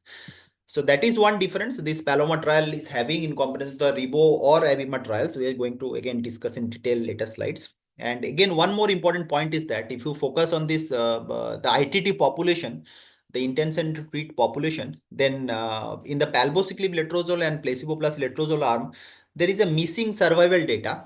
When this particular Kaplan-Meier plot analysis and log rank test has been designed for this study, and finally the data has been collected and analyzed at 90 months of median follow-up, there is a very significant missing survival data. That means for the so all of us, I believe, know how to calculate or how to design the means statistical Kaplan-Meier curve. So we have to define the event. Here, in case of survival, the event is a death. So if the event not happened within the stipulated time period, that means there is a loss to follow-up and patient is alive. That means event not happened. So these patients are actually got censored. So the censored data should be less than 10% for a very robust statistical opinion about the mature OS data or the robustness of the OS benefit. So here, if you focus both the palbo as well as the comparator arm, the missing survival data, that means right censoring happened in almost 13% patient of the palbo arm and 21% patient of the control arm, that has been letrozole monotherapy arm. So again, this is the overall survival data in the ITT population. So which suggested that median overall survival was roughly around 54 months for the palbo arm versus 51 months for the letrozole monotherapy arm with a hazard of 0.95, which is not significant. All of us know that. The issue is if you focus again, then the control arm, actually the control arm means the OS data is not as per expectation. It is at least 18 to 20 months over expectation. If we read carefully the design of this Paloma 2 study, the statistical design, the initial expectation about the control arm overall survival median OS was roughly around 34 months, what has been taken for calculation of the accepted alpha value for this statistical design. But unexpected good results of the comparator arm, which is roughly around median OS of 51 months, the hazard ratio is not significant as expected. So now again, we'll discuss what is the impact of this missing survival data. If we focus on some of the specific subgroups like ECOG performance score 0, then the missing survival data is very much. And you again focus on the hazard ratio of OS, then it is roughly around 1.25. That means palbociclib is detrimental in terms of overall survival. But again, the missing survival data is roughly around 11% versus 28%. That means this disproportionate nature is highest for this particular group. But subsequently, if you focus on the subgroups with least disproportionate missing data, like ECOG PS1 or 2 or disease-free interval of more than 12 months, all these hazard ratios are actually significantly favoring palbociclib. So that again signifies there is some significant impact of particular few subgroups of this missing survival data. So now again, if we remove this impact of this missing survival data from the ITT population, and actually we take the per protocol analysis population, removing these right censored patients, then the hazard ratio actually improved. So what you can look, that initial hazard ratio is 0.95 for the ITT population, hazard ratio improved to 0.86. What is more interesting to see is that actually the overall survival outcome of the palbociclib arm did not get reduced. Actually, the placebo plus letrozole arm get reduced. So now this is again a very important slide. This is basically a cumulative pooled overall survival analysis from the Paloma 1 and Paloma 2 study. Both are similar designed study. Paloma 1 basically a phase 2 study with similar arms, and Paloma 2 is basically a phase 3 data. So when we combine these two population and do a survival analysis, then again for a ITD population, the hazard ratio is not significant, survival is not significant. But if we remove the patients with endocrine resistance, that means if we remove the patient with a disease-free interval of less than 12 months, we include only patients who are fully endocrine sensitive or DFI more than 12 months, then the hazard ratio is actually significant. If you focus, then the survival, median overall survival of Paloma 1 and Paloma 2, excluding patients of endocrine resistance, the median OS is palbociclib arm is 64 months versus 44 months for the letrozole. So if we can remember what is the median overall survival for Mona Lisa 2 for ribociclib, it is roughly around 62 months. And similarly, like for abemaciclib, which is Monarch 3, it is roughly around 66 months.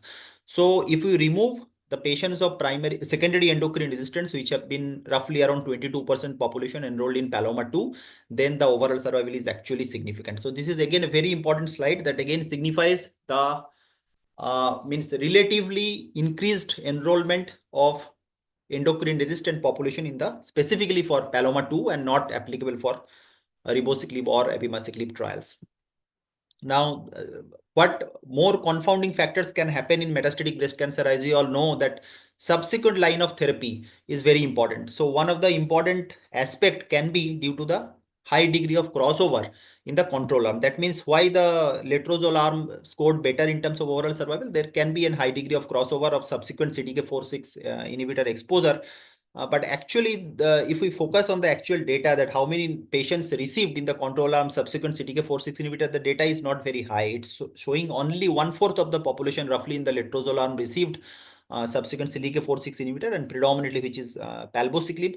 The reason being that time Abema and Ribo are not available and probably not allowed as per the trial inclusion criteria. And this is time to subsequent chemotherapy, again significantly favoring the palbo arm. Now, this is what we have discussed as of now, that if we focus on the disease-free interval patient population, then the Paloma 2 enrolled only 38% patients which are de novo metastatic, but they enrolled a significant proportion of the patients, roughly around 22% of the patients who are having some degree of endocrine resistance, predominantly secondary endocrine resistance as per ESMO ABC definition. But these endocrine resistant patients are actually not enrolled, completely excluded in other subsequent CDK4/6 inhibitor trials, say for example the Monarch 3 or Mona Lisa 2 trial. So this is a very significant means factor which can decide why we don't have or the statistical level of statistical significance not reached for palbociclib trials. So this we have discussed, and so that there is one hypothesis that endocrine sensitive subgroup is actually driving the survival benefit for Paloma 2, Mona Lisa 2, Mona Lisa 7 and Mona Lisa 3 trials. As you all know that subgroup analysis of the pooled dataset from Paloma 1 and Paloma 2, if we exclude the patient of endocrine resistant patients, then the hazard ratio is 0.73, which is pretty much comparable to the Mona Lisa and Monarch data. And again, if we focus on the PFS forest plot for this Paloma 2 study, the patients with endocrine resistant versus without endocrine resistant, the hazard ratio is quite comparable. It's near about 0.5. But it is not same for the OS. The OS, again, for patients with endocrine resistance, they actually scored much less. And one of the potential reason can be there is a disproportionate amount of missing survival data between these two groups. So what is the acceptable limit of this loss to follow-up or missing survival data in clinical trials? Ideally, there should be no missing survival data in the mature follow-up, and acceptable limit is usually less than 5%. But as we have discussed in Paloma 2, in the palbociclib arm, there are roughly around 13% missing survival data, and in the letrozole comparator arm, there is roughly around 22% patient missing survival data. So there is a significant impact on the survival outcome analysis. Now, there is again a question, what should be the ideal endpoint, gold standard primary endpoint for metastatic breast cancer trials? And as we have discussed this question multiple time in our many panel discussions and national and international forums, that if we ask this question to the patients, patient relatives, and even ourselves, the treating oncologist, then probably from our perspective in real world setting, the most important thing is the median overall survival. It's not the PFS. But from a statistical perspective, there are some statistical algorithms and models, and which has been used by different international committee. What they have suggested is, if there is a post-progression survival, PPS stand for post-progression survival. That means after the progression of the first line therapy in metastatic breast cancer, what is the expected survival? So if it is more than 12 months post-progression survival, then ideally PFS is the primary endpoint, should be the primary endpoint for a first line trials. So just like for TNBC, the post-progression survival is less than probably not more than 7 to 8 months. Probably you can use an OS as a primary endpoint for first line trials, but that is not true for HER2 positive, and that is not true for HR positive, HER2 negative disease, where PPS is, or post-progression survival, is more than 1 year. So ideally for a first line trial, PFS1 should be the primary endpoint. So as you all know that all these palbociclib, ribociclib and abemaciclib trials, the primary endpoint is always the investigator assessed PFS. It's not the OS. OS is always the secondary endpoint. Sir, I'm not sorry to interrupt you. Can you just please conclude thank your talk in next 2 minutes? Thank you. Just give me 2 minutes. Okay. Yeah. So I'm not going to the details. We all know the side effect profile. It's predominantly the neutropenia, leukopenia, and fatigue. And luckily, febrile neutropenia happened in less than 1.5%. So this conclusion, we all know that PFS is significantly better. OS is numerically better, but not statistically significant. And so now there are some real world data. One is this presented in ESMO. This is basically from US Flatiron database and large series, which suggested that real world data can have some sort of bias, including the selection bias, the missing data, the reporting misclassification bias. And there are some statistical methods, that propensity score matching and inverse probability treatment weighting, which can remove some sort of this bias. I'm not going into the detail of the slides. And so basically this US Flatiron database, when you apply these statistical methods to remove the bias, predominantly the propensity score matching, what they have suggested, that there is a very comparative, the baseline variables between the two arms, and the OS difference favoring the palbociclib is statistically significant. The hazard ratio is 0.76 for an statistically matched cohort. And almost all predefined exploratory endpoints also suggesting that there is a significant OS benefit favoring palbociclib, except very few subgroups which enroll very small population of patients, like young patients and CNS metastatic patients. And so PFS is also significantly better, and the PFS2 is also significantly better. So the next is a few of the Indian studies, this is from Rajiv Gandhi Cancer Institute, New Delhi, and this is from the Medanta group.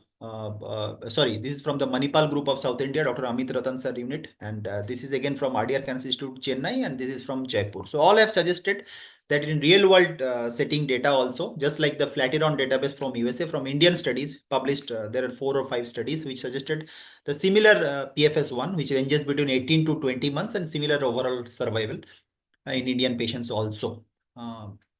And this is basically a consensus guidelines from Indian experts, and it has been published in 2018, and which also suggested that palbociclib should be the preferred CDK4/6 inhibitor to be added with an endocrine therapy backbone for an HR positive, HER2 negative advanced metastatic disease. But as you all know that in 2018, way back in 2018, that time the Ribo and Abima availability and approval was not there. So Palbo was the only drug. But as of today, if we discuss, then all 3 drugs are approved, and Palbo we prefer less because of the side effect profile, and because of the OS benefit is not there. But I believe for the last 15 minutes, I have given you some deeper thoughts that what may be the probable reasons for not getting a statistically significant overall survival benefit of palbociclib trials. I believe that's all from my side, and thank you, and back to organizers. So thank you so much, Dr. Tamojit, for such a lucid and interesting talk. A couple of, maybe we have a minute or so. So some questions, Dr. Vikas, Dr. Rajesh, Dr. Akash, anyone wants to have a quick questions with Dr. Tamojit? Tamojit sir, I have a view on this. Yes, please go ahead. Please go ahead. That if somebody cannot take riboramima, then I feel it is better to offer original palbo rather than generic palbo to these patients. Your take on this? It is Yeah, absolutely a agreed. slightly lower cost option, but this doubt on the efficacy of the other palbociclibs that we are using goes off. Yeah, so fully agreed with that because of two reasons. But number one is, although I have not analyzed our data, we have roughly around treated around maybe 30-40 patients with genetic palbociclib. But what is my general perception is that the survival outcome is not the same like the originator drug or like the these trials. That is number one point. Second point is there is some unexpected side effects which we are getting, and means we have to stop the drug, which is not reported usually in clinical trials of palbociclib. Palbociclib. Say for example, few of two of my patients I can remember, they are having a very florid skin rash, which is usually present for EGFR TKIs or usually present for alpelisib sort of drug. But this is means so florid that it's a grade 3 lesion with pustules, and I have to stop the drug. And even dose reduction to 100 mg or to further reduction will not help. And next is a few of my patients with genetic palbociclib are actually having a raised creatinine, their acute kidney injury. This is also reported, but to a lesser degree in clinical trials with originator palbociclib. So 2 points. One is probably the survival outcome is not as good as the originator. And second thing, unexpected side effects which are not reported in clinical trials of CTK4/6 inhibitor. These two are predominant reason that genetic palbo is probably not the ideal drug until unless you have a means your economics is such that you can't afford originator palbo. So, so what I'll ask others to comment. What I've started asking people to do is that if they cannot afford, I'm at least encouraging them to take innovator palbo, and I think that works for some people. Dr. Rajesh, sir, any quick questions? I think you want No, to Yeah. no, answer. no quick questions. I would just like to thank Dr. Tamozit for a wonderful presentation, and it is always learning to learn from you. And the next session is sponsored by Jidus, and I would like to invite Dr. Vikas Asati. He is a consultant medical oncologist and convener for today's program. He will be speaking on HER2 positive early breast cancer response adapted management. Thank you. Yeah, so thank you, Dr. Rajesh. Can I share from my side now? Yes. Hope my slides are visible and they are in slideshow. Absolutely. We can see your slides, sir, and you're absolutely audible. Over to you, sir. Yeah, thank you so much. So as a organizer, the job is always the same to save some time to the next speaker. So I will be just rushing through some data of HER2 positive early breast cancer. So as we know that the prognosis of HER2 positive breast cancer in absence of HER2 target therapy is definitely dismal, something as low as triple negative breast cancer. But thankfully, we have enough molecules, the antibodies and small molecule, the tyrosine kinase inhibitors in our armamentarium. And not only the monoclonal antibody, now we also have ADC like TDM1 and TDXD, and now they have been approved in various settings. And NTKI, we have lapatinib, neratinib, and tucatinib. And we know that all the molecule has different indication and also have different properties. Coming to the adjuvant therapy, so in adjuvant therapy, we have enough data, more than 6 randomized trial which supported that 1 year of anti-HER2 therapy in the form of trastuzumab is given not only the DFS but also given significant OS benefit in each trials. Then here there was a conclusion that 1 year was enough. The 2 year was not superior to 1 year in the combined analysis of NCCTZ and NSBP 31. What they concluded that combining trastuzumab with taxane is the way to go. And lastly, the BCR006, which suggested that apart from 4AC4 taxane plus trastuzumab, another regimen that can be offered to our patient is the TCS regimen. That was the non-inferiority trial. So this is about the trastuzumab. Coming to the risk of recurrence, but still, even after this therapy, there is a significant risk of recurrence. So what is significant risk of recurrence? When the risk of recurrence is more than 10%. So who are the group of patients who have higher risk of recurrence? So we can divide the patient into two categories. One group of patients who have underwent surgery upfront and on histopathology, they are either T3 or T4, or if the nodes are positive, these patients are definitely at high risk of recurrence. Another group of patients who has received neoadjuvant therapy, either with single or dual to target therapy, but in spite of all and the neoadjuvant therapy, there is a residual disease. There is a viable residual disease either in the breast or the axilla. These patients will also have a poor EFS and overall survival. So how to deal this patient is an important aspect. Can we personalize the therapy? So answer is definitely yes. So this is why we are behind the PET-CR. So this is around 4 or 5 trials which suggested that PET-CR is important. So if you see the PET-CR event-free survival rate and also DFS rate in patients who achieved PET-CR versus the patients who has not achieved the PET-CR, we can see in each of the trial around more than 10% of the difference is there. So achieving a PET-CR in after the neoadjuvant therapy, at least in the breast, especially in the HER2 positive or TNBC patients, are important. Coming to the neoadjuvant therapy, which patients should be considered? I think everyone knows anything more than 2 centimeter bulky lymph node, inoperable, inflammatory breast cancer, all these are indication to for giving neoadjuvant therapy. And there is a need for response adaptive therapy. This is what we were discussing. So this was the EFS and OS of the patients, HER2 positive patient with residual disease. So you can see if we see the EFS hazard ratio of 0.31, and if we see the OS, the hazard ratio is 0.13, indicating that the EFS and OS both were dismal in the patients where there is a residual disease either in the breast or axilla, and these patients definitely need some escalation of therapy.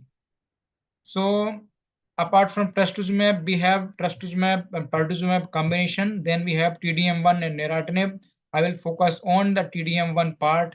So based on the Catherine data, we have data that these patients can be benefited by switching to TDM1, and this is the IDFS curve and the initial OS.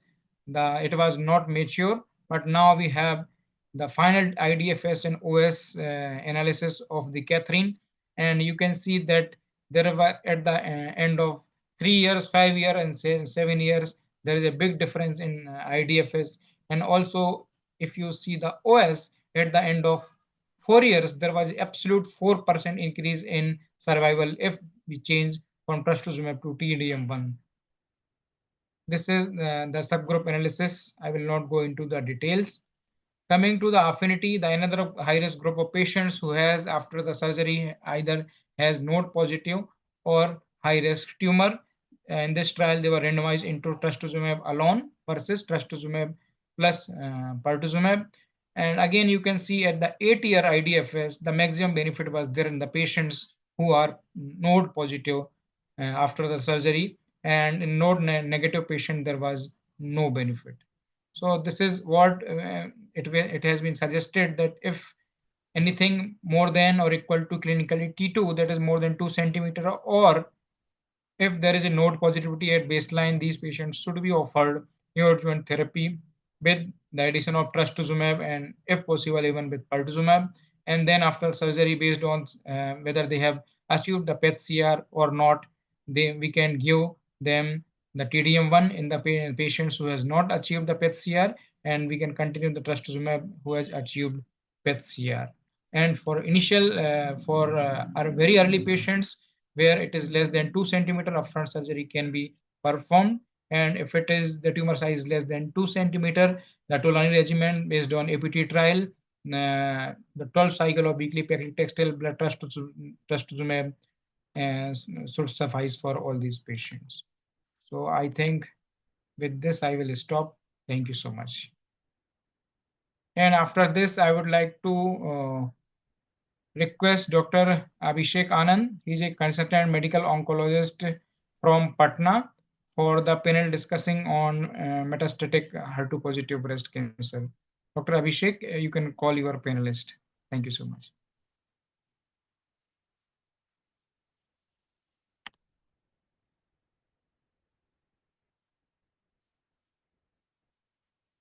Dr. Abhishek, can you hear us?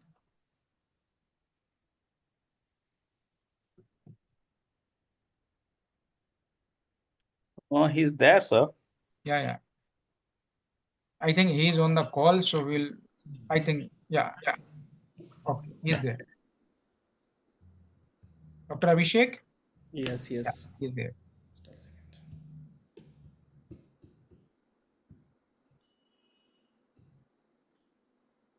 Very good evening to all of you, and thank you, Dr. Vikas, Rajesh, and Akash, for this opportunity. So, I will be discussing and moderating a panel on metastatic breast cancer with the HER2 positive receptor setting. Just a second. Slides are visible right now. Yes.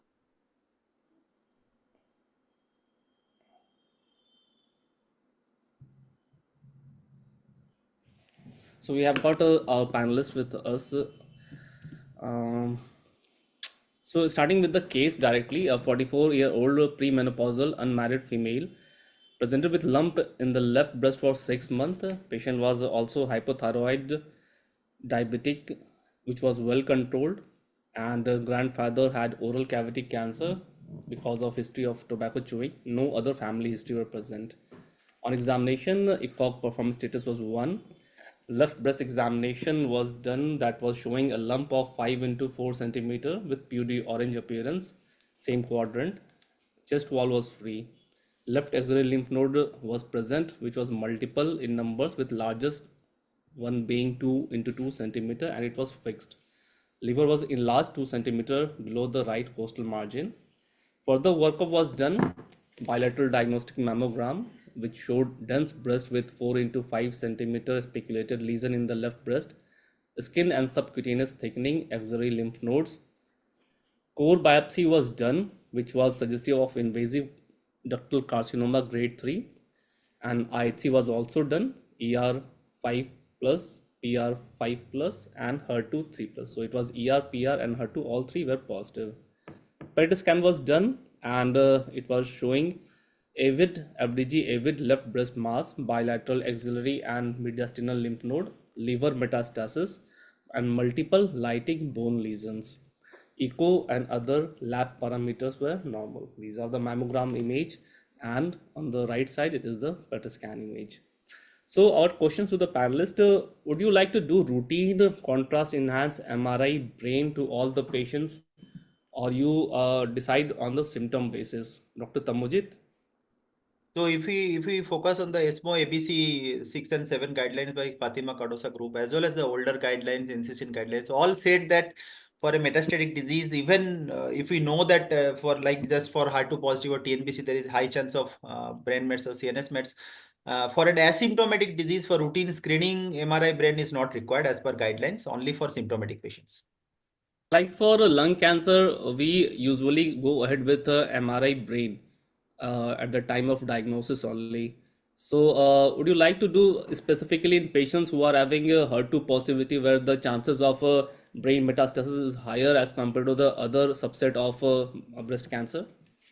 No, not required. As per guideline, even in HER2 positive or TNBC also, it is not recommended. Okay, excellent. So, would you like to give dual HER2 blockade or single HER2? Dr. Rajesh, you are there with us? Yeah. So our patient is ERPR positive, HER2 positive, and extensive disease. I would like to give dual HER2 blockade in these patients. And Okay. in your previous question, you asked about MRI brain.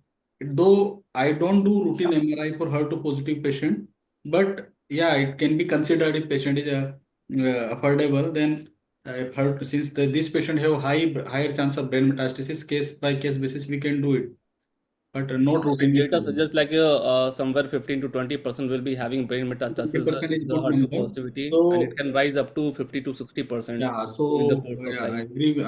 I think we should do, or we can do at least in some patients. But still, it is not in the guidelines, as Dr. Tamujit has said. Agreed with doctors. Yeah. Which HER2 blockade you would like to use? Which agent you would like to use? What will be the protocol for this patient? Dr. Pranjal Mandoli. Dr. Pranjal. Good evening, sir. Mandal. Good evening.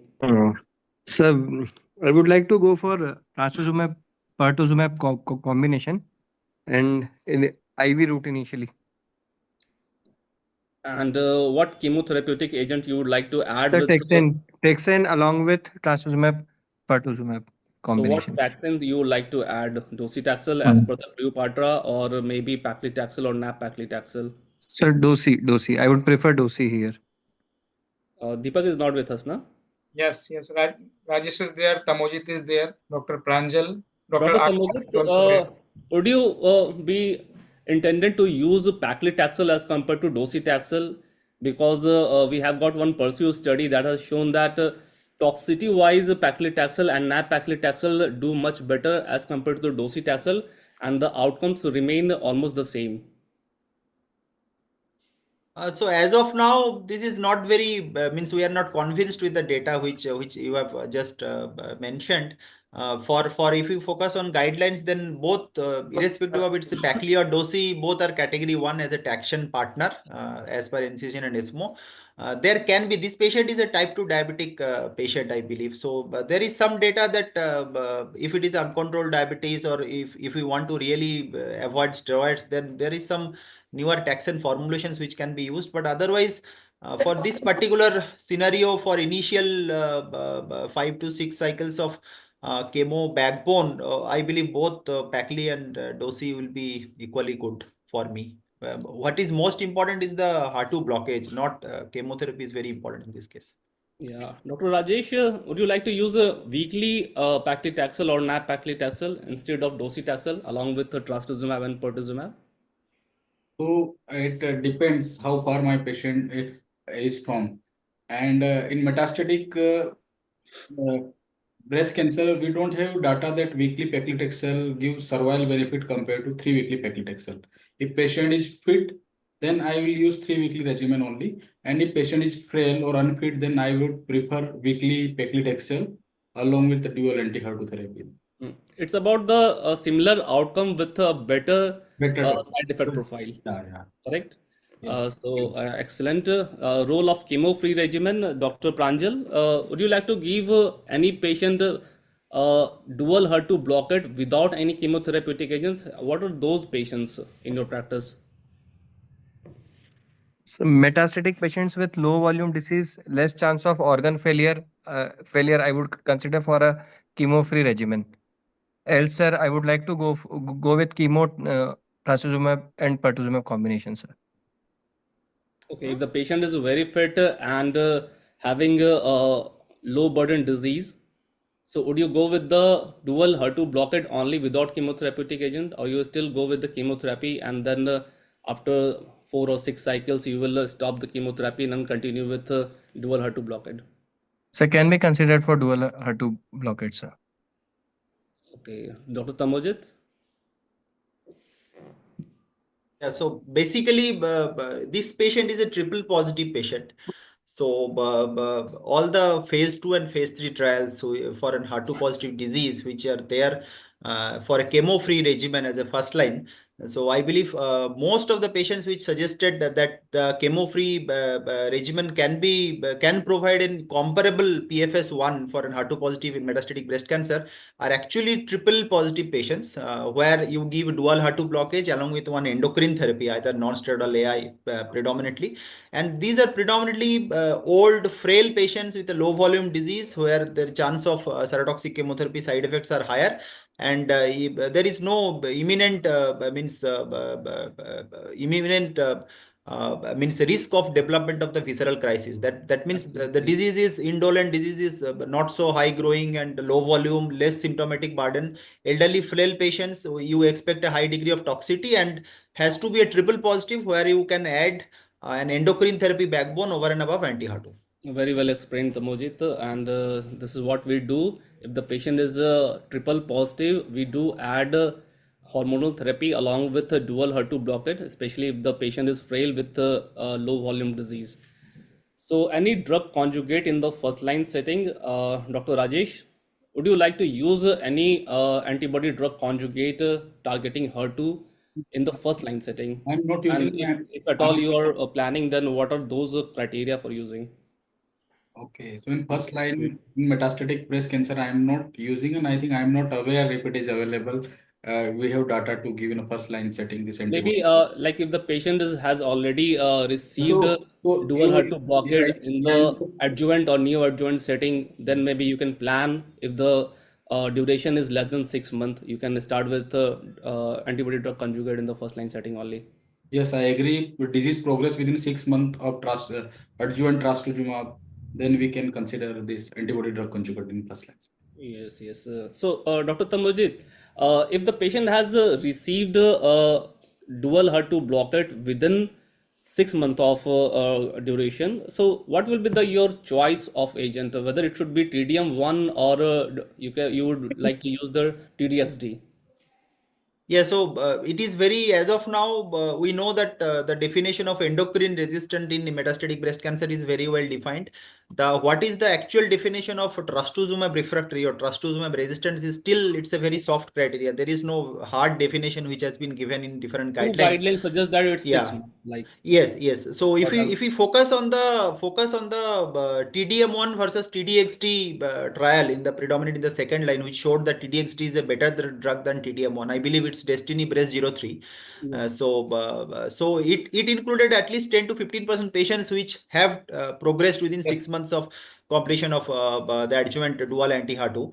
And it showed that in this subgroup of the patients also TDXT actually scored better.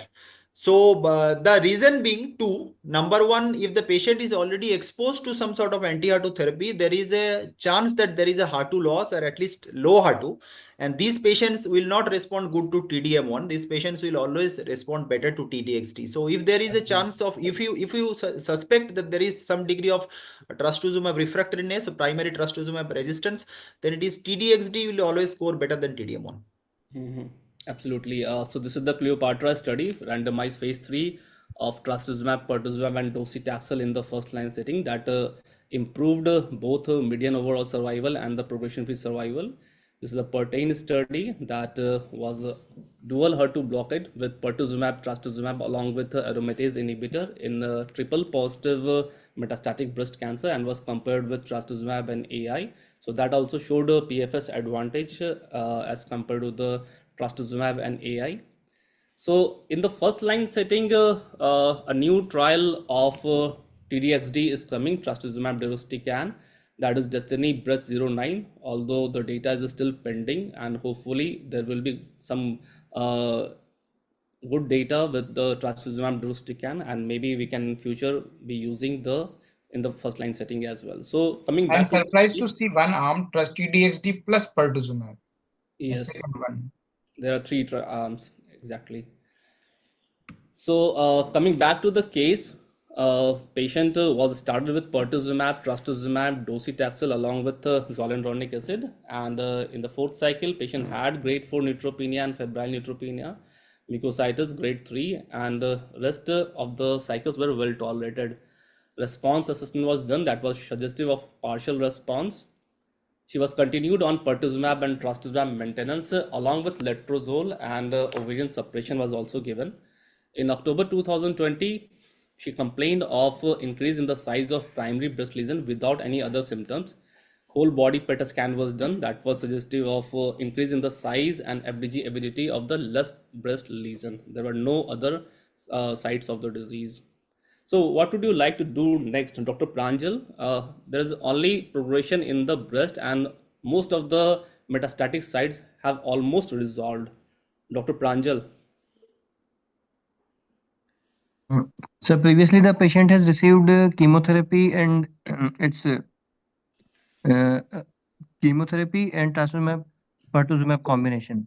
Yes, chemotherapy, docetaxel, along with pertuzumab and trastuzumab, followed by after 4 cycle, patient was continued on the Was continued pertuzumab on. and trastuzumab maintenance, along with aromatase inhibitor.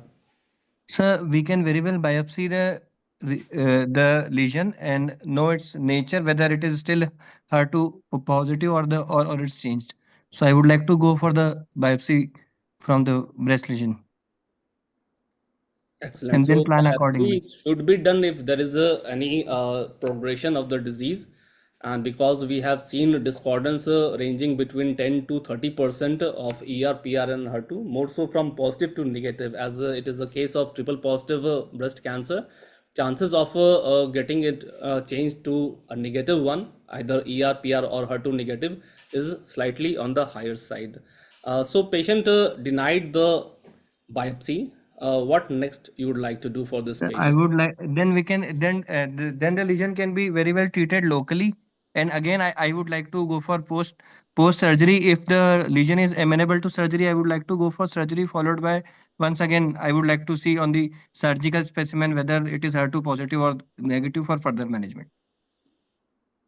Excellent. Dr. Rajesh, your take on this?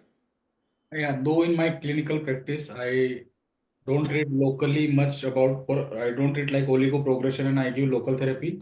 But in this particular case, there is excellent response outside and only breast there is a disease progression. So I would like to treat her locally, maybe local RT to the site and will continue the same therapy. Mhm. Local surgery, why not local surgery? Yeah, if patient is, you say, if patient says patient is willing to do surgery, then surgery can also be considered. So these are some gray areas. What to do next, we don't know exactly. Some of the guidelines suggest that the surgery can be done. Some says radiation should be done. Some says that even palliative chemotherapy should be continued, maybe second or further lines of therapy. So it was discussed with the family and planned for the local treatment. She underwent MRM, and the staging was YP T2N0. Patient was continued afterward with the same treatment of trastuzumab, pertuzumab, and letrozole. So these are the reports. After 3 months, patient developed right hip pain, which was progressively increasing, leading to the limping in September 2021. Again, PET scan was done. That was suggestive of solitary bone metastasis in the right iliac bone. Again, no other sites of disease. Again, patient was not willing for the biopsy. And Dr. Tamojit, what would you like to do for those patients?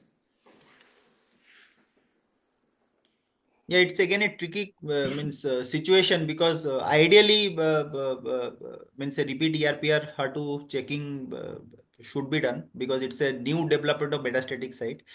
But if the So patient how is not, comfortable you are of doing a repeat biopsy with the bone? Like if there is a solitary bone metastasis, how comfortable you are doing biopsy from directly from the bone? yeah, it's a pure, if it is a pure cortical or medullary radiation, it's means it's not possible practically until unless it is associated with some soft tissue component where biopsy can be taken. So for this particular case, maybe addition of local therapy and continue the same systemic therapy is one of the best option practically. If you But have come across patients with bone only metastasis as at the time of progression, and you wanted to repeat the ERPR HER2, and you have sent for the blood panel for NGS and try to know the ERPR HER2 status, are you doing this in your clinical practice? No, so Or if you are we if happy we if with we the if we initial if report of we ERPR HER2? yeah, so it's again a pretty good question from Abhishek. So if we see the guidelines of the category 1 recommendation for advising NGS in a metastatic breast cancer, it is not for HER2 positive disease. So this particular case is a HER2 positive disease. The category 1 recommendation for doing oncogenic driver mutation or targetable mutation in metastatic breast cancer is only for HR positive HER2 negative disease. So if it is an HR positive HER2 negative disease, that option is open. But again, for an liquid biopsy NGS or solid tumor NGS for metastatic breast cancer, for ERPR HER2 checking, at least for ERPR checking, NGS is not a good option. HER2 amplifications can be checked, and other mutations like ESR1, like PIK3CA mutation, like AKT pathway alteration, so like BRCA1, 2. So all these things can be checked pretty well by NGS. But your particular case is an HER2 positive. So for an HER2 positive MBC, I usually don't go for an NGS. Excellent.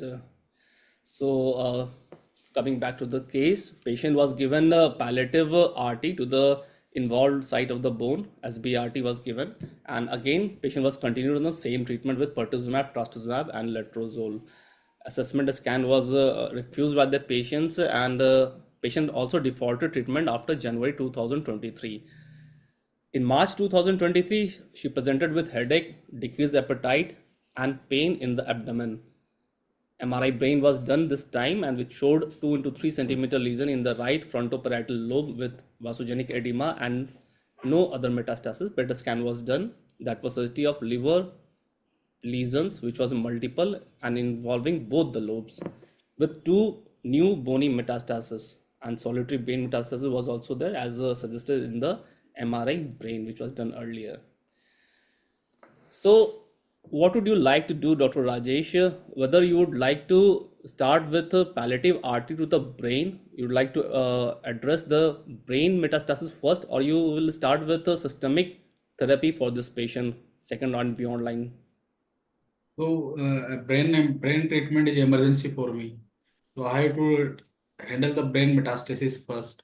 And I have one doubt. Since patient has given two time options to start systemic therapy to change the therapy, otherwise this brain metastasis would not have happened. When she progressed in the breast, then second time she progressed in the bone. If you would have given her systemic therapy, then at least I feel she might not have had brain metastasis. And now she is succumb with brain metastasis, which is more dangerous than any other metastasis. That is again a gray area. We don't know who are those patients who are going to progress on some systemic therapy. Patient is already on some kind of systemic therapy, Yeah, and then patient is progressing. So if there is oligo progression or single site progression, we usually go with the involved site therapy or local therapy, and then we continue with the systemic therapy. This is what most of the guidelines suggest. Dr. Tamujit, any other views on this? What Rajesh has said? No, it means no opinion can be given. We don't know what can happen to this patient if we do a repeat biopsy and it has been shown a different ERPR HER2 status, and we have changed the systemic therapy backbone much earlier. So Rajesh was saying that. So we don't know what is going to happen. It's a metastatic breast cancer, HER2 positive disease to begin with. So it's never possible to predict. We have seen trastuzumab, pertuzumab patients doing well for 3 year, 4 year, even 5 years. So we have seen those patients. Yeah, So so it's it's difficult to say basically who are yeah. those patients who are going to progress on such protocols. Agreed, but this is basically a triple positive patient. So HER2 is not only the oncological driver here, that can be progression of the ER pathway also, which can develop the brain mets also. As you know that not only the means HER2 or TNBC in the longer run, beyond 3 years of initial treatment, ER positive disease can also have high degree of CNS mets. So there can be other factors also. HER2 is not always the factor here. So what is the role of TKIs, HER2 directed TKIs in metastatic HER2 positive breast cancer? Dr. Pranjal, you can take this. Are you still using these lapatinib after having so many newer molecules in the pipeline? Sir, since lapatinib is available as well as generic lapatinib is available, so mostly we are using LabCap or LabCap plus trastuzumab combination here in the patients with brain metastasis. So which lines of therapy you usually start with the lapatinib, like your first Sir, line? second line and beyond. Second Second line line. and beyond. Yes, sir. Excellent. Dr. Vikas, you are with us. Yes, So, here I will go. I am organizer. so how you sequence the therapy of HER2 positive metastatic breast cancer? First line, second line, and then beyond. So with the availability of TDXD and PEP available, it has slightly modified. So in the first line setting, Sting, I am very comfortable with Cleopatra because we don't have a data for first line. So in first line, Texan, trastuzumab, pertuzumab, plus minus pertuzumab, I will say, because all patient may not be affordable for pertuzumab. And once So patient have you progressed, yes, so have you seen any changes with having a generic pertuzumab available with us? More number of patients enrolled yes, in the trastuzumab and pertuzumab in the first line, or maybe in the new adjuvant setting? I think yes. Because the support they are giving, they are giving chemotherapy, trastuzumab, and other things also at free of cost with the pertuzumab. So I think patient not need to pay only for the pertuzumab, but rest of the thing the company will take care. So I think the number has definitely increased. Definitely. And after first line, when patient has progressed on the Cleopatra regimen, I think the TDXD, the NR2 scores over TDM1. So that is the second line.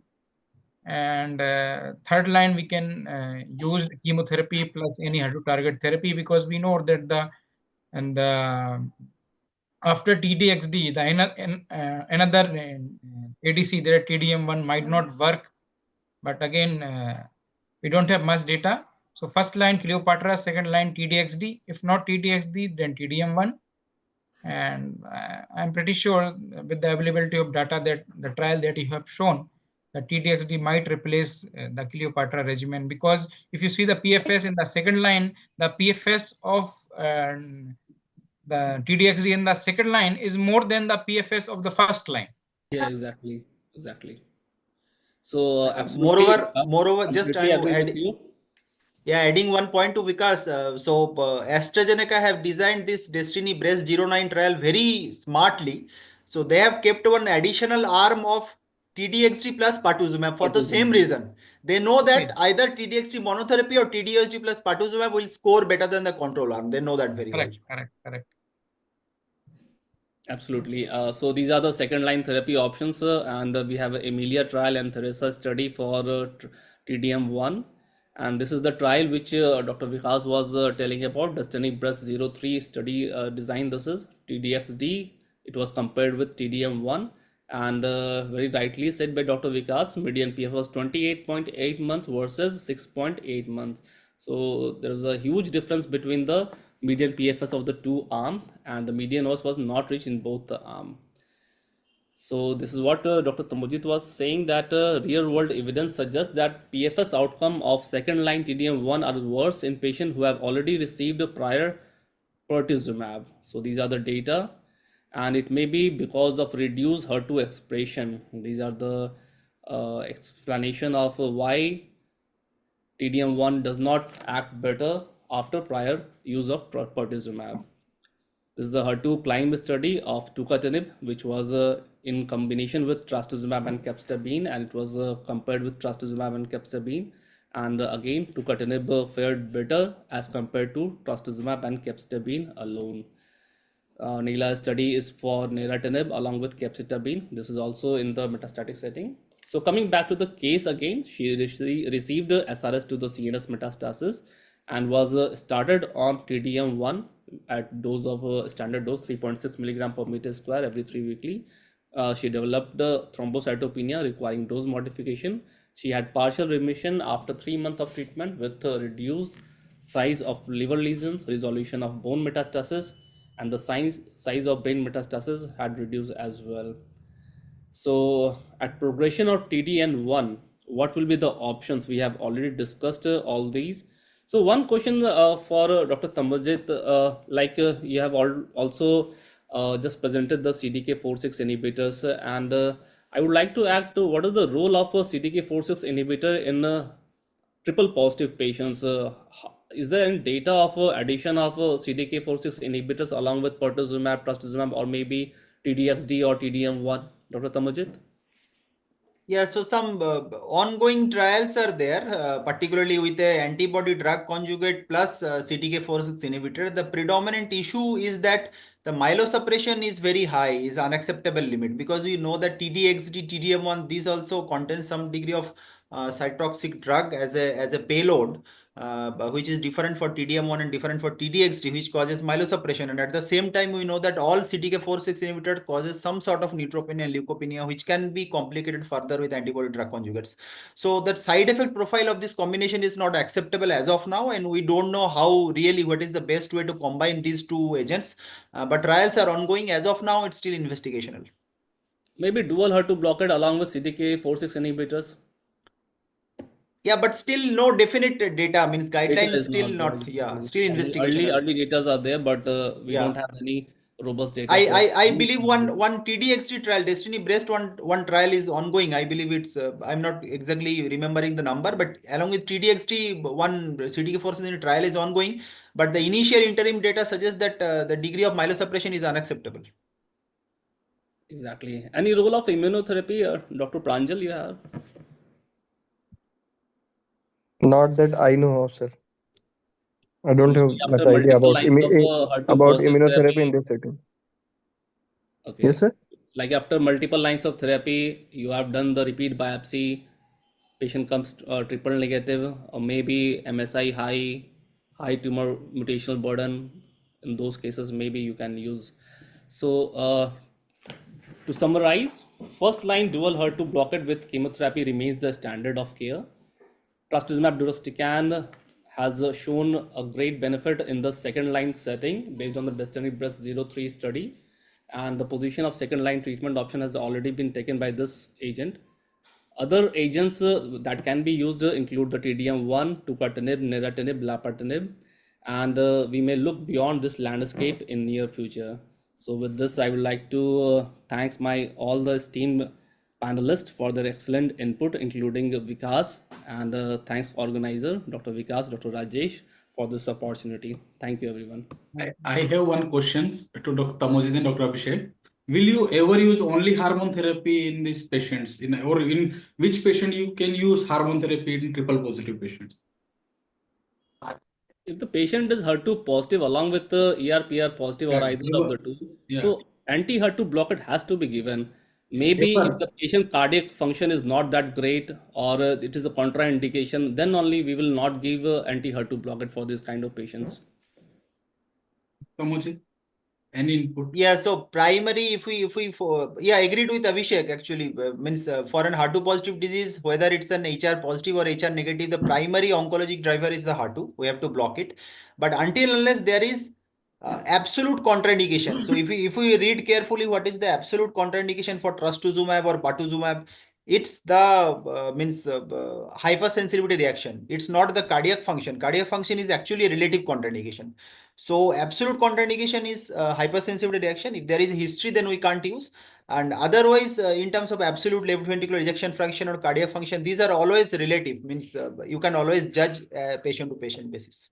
I have seen in few patients those who throw only bone metastasis and predominantly bone metastasis. Then second line or third line, if no options, I started them on.